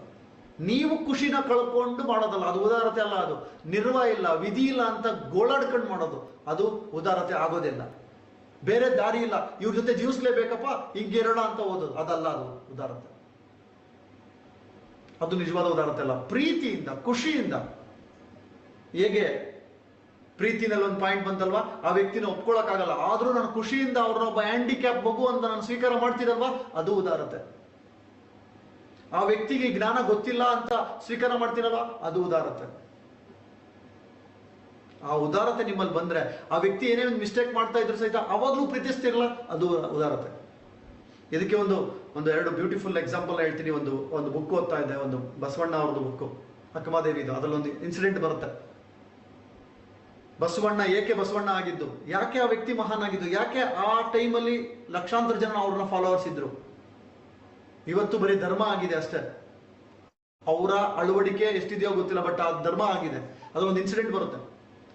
ಬಸವಣ್ಣಂಗೆ ಆಗದಲ್ಲೇ ಇರ್ತಕ್ಕಂಥವ್ರು ಒಂದು ದೊಡ್ಡ ಸೈನ್ಯ ಇರುತ್ತೆ, ಅವ್ರದ್ದೊಂದು ಗುಂಪು ಇರುತ್ತೆ. ಅದರಲ್ಲಿ ಒಂದು ಗುಂಪಿಗೆ ಅಪ್ರೋಚ್ ಮಾಡ್ಬಿಟ್ಟು ದೊಡ್ಡ ಕಳ್ಳರ ಹತ್ರ ಹೋಗ್ಬಿಟ್ಟು ಬಸವಣ್ಣ ಅವರ ಆಶ್ರಮದಲ್ಲಿ ಇರ್ತಕ್ಕಂಥ ಹಸುಗಳನ್ನ ಕದ್ಕೊಂಡು ಬನ್ನಿ ಅಂತ ಹೇಳುತ್ತೆ. ಆವಾಗಿನ ಕಾಲದಲ್ಲಿ ಹಸುಗಳೇ ನಿಜವಾದ ಆಸ್ತಿ. ಇಷ್ಟು ಹಸು ಇದ್ರೆ ದೊಡ್ಡ ಆಸ್ತಿ. ಯಾಕಂದ್ರೆ ಹಾಲು ಮೊಸರು ಬೆಣ್ಣೆ ತುಪ್ಪ ಬರ್ತಿದ್ದ ಹಸುಗಳಿಂದ ಬಂದ್ಬಿಟ್ಟು ಕದ್ಕೊಂಡು ಹೋಗ್ಬಿಡ್ತಾರೆ. ಮೇಯಕ್ಕೆ ಹೋಗಿರುತ್ತೆ, ಬರ್ತಕ್ಕಂಥ ಹಸುಗಳನ್ನ ಕದ್ಕೊಂಡು ಹೋಗ್ಬಿಡ್ತಾರೆ. ಎಲ್ಲರೂ ಸಹಿತ ಬಸವಣ್ಣ ಕಡೆ ಇರೋರೆಲ್ಲ ರೆಡಿ ಆಗ್ಬಿಡ್ತಾರೆ, ಗೊತ್ತಾಗುತ್ತೆ ಯಾರು ಮಾಡಿರೋದು ಅಂತ. ಹೊಡೆದಾಡೋಣ, ಫೈಟ್ ಮಾಡೋಣ, ಹಸುಗಳನ್ನ ಬಿಡಿಸ್ಕೊಂಬೋಣ ಅಂತ ಫೈಟ್ ಮಾಡ್ತಿರ್ತಾರೆ. ಅವಾಗ ಬಸವಣ್ಣ ಎಲ್ಲರೂ ಕೂಲ್ ಮಾಡ್ಬಿಟ್ಟು ಹೇಳ್ತಾರೆ, ಅವರು ಕದ್ದಿದ್ದಾರೆ ಅಂತ ಯಾಕಂತೀರಾ? ಅವ್ರಿಗೆ ಬೇಕಿತ್ತು, ತಗೊಂಡು ಹೋದ್ರು. ಅದು ನಮ್ದು ಅಂತ ಅನ್ಕೊಳ್ತಿದೀವಲ್ವಾ, ಅದಕ್ಕೆ ನಮಗದು ಬೇಜಾರಾಗ್ತಿರೋದು. ನಮ್ದು ಅಂತ ಏನಿದೆ ಇಲ್ಲಿ? ಎಲ್ಲರೂ ಸಹಿತ ಶಾಕ್ ಆಗುತ್ತೆ. ಇನ್ನ ಶಾಕ್ ಏನ್ ಗೊತ್ತಾ? ದಿಸ್ ಇಸ್ ಕಾರ್ಡ್ ಉದಾರತೆ, ದಿಸ್ ಇಸ್ ಕಾರ್ಡ್ ಮಹಾನ್. ಅವ್ರು ಹೇಳ್ತಾರೆ, ಅವರೆಲ್ಲ ಹಸುಗಳನ್ನ ಕರ್ಕೊಂಡು ಹೋಗಿದ್ದಾರೆ, ಹಸುಗಳಿಗೆ ಪ್ರಾಬ್ಲಮ್ ಆಗುತ್ತೆ, ಬರೀ ಹಸು ಕರ್ಕೊಂಡು ಹೋದ್ರೆ ಅವ್ರಿಗೇನು ಉಪಯೋಗ ಇಲ್ಲ, ಆ ಹಸುಗಳ ಕರುಗಳು ನಮ್ಮ ಆಶ್ರಮದಲ್ಲಿದೆ, ದಯವಿಟ್ಟು ಹೋಗ್ಬಿಟ್ಟು ಆ ಕರುಗಳನ್ನ ಅವ್ರಿಗೋ ಕೊಟ್ಬಿಟ್ಟು ಬನ್ನಿ ಅಂತ ಹೇಳ್ತಾರೆ. ಎಲ್ರಿಗೂ ಶಾಕ್ ಆಗುತ್ತೆ. ಬಟ್ ಬಸವಣ್ಣ ಹೇಳಿರೋದು ಕೇಳಲೇಬೇಕು. ಹೋಗ್ಬಿಟ್ಟು ಎಲ್ಲರೂ ಹಸುಗಳನ್ನ ಯಾರು ಕರ್ಕೊಂಡು ಹೋಗಿರ್ತಾರೆ ಅವ್ರಿಗೆ ಹೋಗ್ಬಿಟ್ಟು ಆ ಕರುಗಳನ್ನ ಹೋಗ್ಬಿಟ್ಟು ಬಿಡ್ತಾರೆ. ಆ ಕರುಗಳನ್ನ ಕರ್ಕೊಂಡು ಹೋಗಿ ಬಿಟ್ಟಾಗ ಅಲ್ಲಿರ್ತಕ್ಕಂಥ ಕಳ್ಳರು ಎಲ್ಲರಿಗೂ ಶಾಕ್ ಆಗುತ್ತೆ. ಕಂಪ್ಲೀಟ್ಲಿ ಶಾಕ್ ಆಗ್ಬಿಟ್ಟು ಕಂಪ್ಲೀಟ್ಲಿ ಟ್ರಾನ್ಸ್ಫಾರ್ಮ್ ಆಗ್ಬಿಡ್ತಾರೆ ಅವರೆಲ್ಲರೂ. ಅವರೆಲ್ಲರೂ ಬಂದ್ಬಿಟ್ಟು ಹೇಗಿದ್ದರೂ ಹಾಗೆ ಶರಣಾಗ್ಬಿಡ್ತಾರೆ ಬಸವಣ್ಣಗೆ. ಕಂಪ್ಲೀಟ್ ಕಳ್ಳರ ಗುಂಪು ಟ್ರಾನ್ಸ್ಫಾರ್ಮ್ ಆಗಿ ಬಸವಣ್ಣರ ಅನುಯಾಯಿಗಳಾಗ್ತಾರೆ. ಈ ತರ ಬಸವಣ್ಣ ಆಗಿತ್ತು. ಯಾವುದೇ ವ್ಯಕ್ತಿನಲ್ಲಿ ಮಿಸ್ಟೇಕ್ಸ್ ಹುಡುಕ್ತಲೇ ಕಂಪ್ಲೀಟ್ ಆಗಿ ಅವರಿಗೆ ಶರಣಾಗಿ ಅವರಿಗೆ ಉದಾರತೆ ತೋರಿಸಿದ್ದು. ಇದೇ ತರ ಇನ್ನೊಂದು ಎಕ್ಸಾಂಪಲ್ ಬರುತ್ತೆ ಅವ್ರ ಲೈಫಲ್ಲೇ. ಇದೇ ತರ ಒಬ್ರು ಹೋಗ್ಬಿಟ್ಟು ಒಂದು ವೈಶ್ಯವಾಟಿಕೆ ನಡೆಸ್ತಾ ಇರೋ ಒಂದು ಜಾಗದಲ್ಲಿ ಬನ್ನಿ, ಬಸವಣ್ಣ ಅವ್ರದ್ದೊಂದು ಪ್ರವಚನ ಇದೆ, ಕೇಳೋಣ ಬನ್ನಿ ಅಂತ. ಅವ್ರು ವೈಶ್ಯ ವ್ಯಂಗ್ಯವಾಗಿ ಹೇಳ್ತಾಳೆ, ಏನು ಬಸವಣ್ಣ ಗ್ರೇಟು, ನಿಮ್ಮ ಬಸವಣ್ಣ ಗ್ರೇಟ್ ಆದ್ರೂ ಒಂದು ಕೆಲಸ ಮಾಡಕ್ಕೆ ಹೇಳಿ, ನಿಮ್ಮ ಬಸವಣ್ಣನ ಹೆಂಡತಿಯ ಸೀರೆ ನನಗೊಂದು ಕೂಡ ಕೇಳಿ ಅಂತ. ಅದು ಬಂದು ಗೊತ್ತಾಗುತ್ತೆ ಬಸವಣ್ಣಗೆ. ಬಸವಣ್ಣ ಜಸ್ಟ್ ಅವ್ರ ವೈಫ್ ಕಡೆ ನೋಡ್ತಾರೆ, ನೀಲಾಂಬಿಕೆ ಹೇಳ್ತಾಳೆ, ಕೊಡ್ತೀಯಾ ನೀನು ಅಂತ. ಅವಳು ನನ್ನ ಮಗಳು, ನಾನು ಕೊಡ್ತೀನಿ ಅಂತ ಹೇಳ್ತಾಳೆ. ಬಸವಣ್ಣ ಹೆಂಡತಿ ಇಬ್ರು ಸಹಿತ ಒಬ್ಬ ವೇಶ್ಯನ ಮಗಳು ಅಂತ ಸ್ವೀಕಾರ ಮಾಡ್ತಾರೆ. ಇವ್ರು ಹೋಗ್ಬಿಟ್ಟು ಸ್ಯಾರಿನ ಕೊಡ್ತಾರೆ, ಸ್ಯಾರಿ ಕೊಟ್ಟು ಅವ್ಳು ಹುಡ್ಕೊಳ್ತಿದ್ದಂಗೆ ಅವ್ಳು ಕಂಪ್ಲೀಟ್ ಟ್ರಾನ್ಸ್ಫಾರ್ಮ್ ಆಗ್ಬಿಡ್ತಾರೆ. ಕಂಪ್ಲೀಟ್ ವೇಶ್ಯ, ಎಷ್ಟು ಜನ ಎಲ್ಲ ವೇಶ್ಯರು ಇರ್ತಾರೆ ಅವರೆಲ್ಲರೂ ಟ್ರಾನ್ಸ್ಫಾರ್ಮ್ ಆಗ್ಬಿಟ್ಟು ಬಸವಣ್ಣನ ಅನುಯಾಯಿಗಳಾಗ್ಬಿಡ್ತಾರೆ. This is a transformation, this is called ಉದಾರತೆ. ಆ ವ್ಯಕ್ತಿನ ಟ್ರಾನ್ಸ್ಫಾರ್ಮ್ ಮಾಡಬೇಕು ಅಂದ್ರೆ ನಾನು ಉದಾರತೆಯಿಂದ ಅವ್ರನ್ನ ನೋಡ್ಬೇಕು, ನನ್ನಲ್ಲಿ ಆ ಒಂದು ಗುಣ ಇರಬೇಕು. ಅವಾಗ ಆಟೋಮೆಟಿಕ್ ಆಗಿ ಅವರಲ್ಲಿ ಟ್ರಾನ್ಸ್ಫಾರ್ಮೇಶನ್ ಆಗುತ್ತೆ ಫ್ರೆಂಡ್ಸ್. ಈ ತರ ನೀವು ಚೆಕ್ ಮಾಡ್ಕೊಳ್ಳಿ, ನಿಮ್ಮಲ್ಲಿ ಏನೆಲ್ಲ ಉದಾರತೆ ನಿಮ್ಮಿಂದ ಬರ್ಬೋದು. ಇದು ಒಂದು. ಮುಂದಿನ ಒಂದು ಅಂಶ, ಎಸ್, ಕರುಣೆ. ಕರುಣೆ ಎಷ್ಟಿದೆ? ಕರುಣೆ ನಮ್ಮ ಹತ್ರ ಎಷ್ಟಿದೆ? ಕೈಂಡ್ನೆಸ್ ಏನಿದೆ ಕರುಣೆಗೆ? ಹೇಗೇನಿದು ವ್ಯಕ್ತಿಗಳ ಜೊತೆನೆ. ಒಬ್ಬ ವ್ಯಕ್ತಿ, ಆ ವ್ಯಕ್ತಿಗೆ ನಾನು ಎಷ್ಟು ಕರುಣೆ ತೋರಿಸ್ತಾ ಇದ್ದೀನಿ, ಆ ವ್ಯಕ್ತಿ ಜೊತೆ ನಾವು ವ್ಯವಹಾರ ಮಾಡ್ತಿರ್ಬೇಕಾದ್ರೆ ಆ ವ್ಯಕ್ತಿ ಮೇಲೆ ನನಗೆ ಎಷ್ಟು ಕರುಣೆ ಇದೆ, ಅನುಕಂಪ ಇದೆ, ಆ ವ್ಯಕ್ತಿ ಮೇಲೆ ನನಗೆ ಕರುಣೆ ಇದೆಯಾ, ಏನಾದ್ರೂ ಆಗ್ಲಿ ಅಂತ ಒಂದು ನೆಗ್ಲಿಜೆನ್ಸಿ ಇದೆಯಾ? ಕೆಲವರಿಗೆ ತುಂಬಾನೇ ಒಂದು ಆಶ್ಚರ್ಯ ಆಗುತ್ತೆ. ಅವರ ಒಂದು ಬಿಹೇವಿಯರ್ ತಡ್ಕೊಳಕ್ಕಾಗಲ್ಲ ನನಗೆ, ಈ ವ್ಯಕ್ತಿ ಜೊತೆ ಹೇಗಪ್ಪ ಇರೋದು ಅಂತ ಗೋಳಾಡ್ತಿದ್ದೀನ, ಈ ವ್ಯಕ್ತಿ ಜೊತೆ ಇರೋಕೆ ಆಗಲ್ಲ ಅಂದ್ಬಿಟ್ಟು ನಾನು ದೂರ ಬಂದ್ಬಿಟ್ಟಿದ್ದೀನಿ, ಆ ವ್ಯಕ್ತಿ ಹಂಗೆ ಆಡ್ತಿದೆ ಅಂದ್ಬಿಟ್ಟು ನಾನು ಮತ್ತೆ ಅದಕ್ಕಿಂತ ಜಾಸ್ತಿ ಆ ವ್ಯಕ್ತಿ ತರ ಆಡ್ತಾ ಇದ್ದೀನಿ. ಇದು ಕರುಣೆ ಆಗೋದಿಲ್ಲ ಫ್ರೆಂಡ್ಸ್. ಆ ವ್ಯಕ್ತಿ ಹೇಗೇಗೋ ಆಡ್ತಾ ಇದ್ರೆ ನೀವು ನೋಡ್ಬೇಕಾಗಿರೋದು, ನಿಮ್ಮಲ್ಲಿ ಕರುಣೆ ಇದ್ರೆ ಹೇಗೆ ನೋಡ್ತೀರಾ ಗೊತ್ತಾ? ಅಯ್ಯೋ ಪಾಪ, ಇವರಿಗೆ ಇದರಿಂದ ಏನಾರ ಲಾಸ್ ಆಗ್ತಿದೆಯಲ್ಲ ಅಂತ ನೋಡ್ತೀನಿ. ಅವ್ರನ್ನ ದೂರೋದಿಲ್ಲ, ಅಲ್ಲಿ ಅವ್ರ ಮೇಲೆ ಬ್ಲೇಮ್ ಮಾಡಲ್ಲ, ಅವ್ರನ್ನ ಮಿಸ್ಟೇಕ್ ಹುಡ್ಕೋದಿಲ್ಲ. ಅವ್ರಿಗೆ ಆಗ್ತಾ ಇರೋ ಪರಿಣಾಮನ ನೀವು ಫೀಲ್ ಮಾಡ್ತೀರಲ್ಲ, ಅದು ಕರುಣೆ. ಅವರು ಹೇಗೆ ಜೀವನ ಮಾಡ್ತಿರ್ತಾರಲ್ವಾ, ಅದರಿಂದ ಏನ್ ಲಾಸ್ ಆಗ್ತಿರುತ್ತಲ್ವಾ, ಅದನ್ನ ನೀವು ಫೀಲ್ ಮಾಡ್ತಿರಲ್ವಾ, ಅದು ಕರುಣೆ. ಇವತ್ತು ತುಂಬಾ ಜನ ಈ ಒಂದು ಜ್ಞಾನನೇ ಅವ್ರಿಗೆ ಹೇಳಕ್ ಹೋಗ್ತೀರಾ, ಇವತ್ತು ತೋರ್ಸಕ್ ಹೋಗ್ತೀರಾ, ಅವ್ರೆ ಇವೆಲ್ಲ ನಾನು ಬೇಡ, ಇವೆಲ್ಲ ನಾನು ನೋಡಿದ್ದೀನಿ ಅಂತ ಒಪ್ಕೊಳ್ಳೋದಿಲ್ಲ.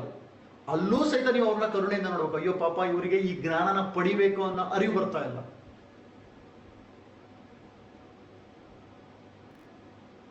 ಇಂಥ ಒಂದು ಕಷ್ಟದಲ್ಲಿ ಇರ್ತಾರೆ, ಆದ್ರೂ ಆ ಕಷ್ಟದಿಂದ ಹೊರಗಡೆ ಬರೋದಕ್ಕೆ ಒಬ್ಬರ ಹತ್ರ ಕೋಚ್ ತಗೊಳಕ್ ರೆಡಿ ಇರೋದಿಲ್ಲ ಅವರು.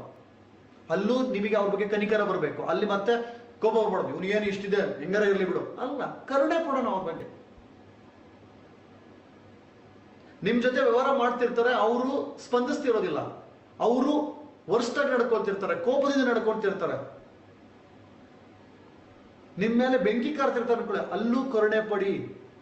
ಅಯ್ಯೋ ಈ ವ್ಯಕ್ತಿಗೆ ಏನ್ ಲಾಸ್ ಆಗ್ತಿದೆ, ಕೋಪ ಮಾಡ್ಕೊಂಡು ಆರೋಗ್ಯ ಕೆಡ್ಸ್ಕೊಂತಿರ್ತಾರೆ ಅವರು. ನೋಡಿ, ಯೋಚನೆ ಮಾಡಿ, ಅವ್ರ ಆರೋಗ್ಯ ಹಾಳಾಗ್ತಿರುತ್ತೆ, ಅದಕ್ಕೆ ಕನಿಕರ ಪಡಿ, ಅದಕ್ಕೆ ಕರುಣೆ ತೋರಿಸಿ. ನಿಮ್ಮ ಒಳಗಡೆ ಆ ಫೀಲಿಂಗ್ ಇರಲಿ.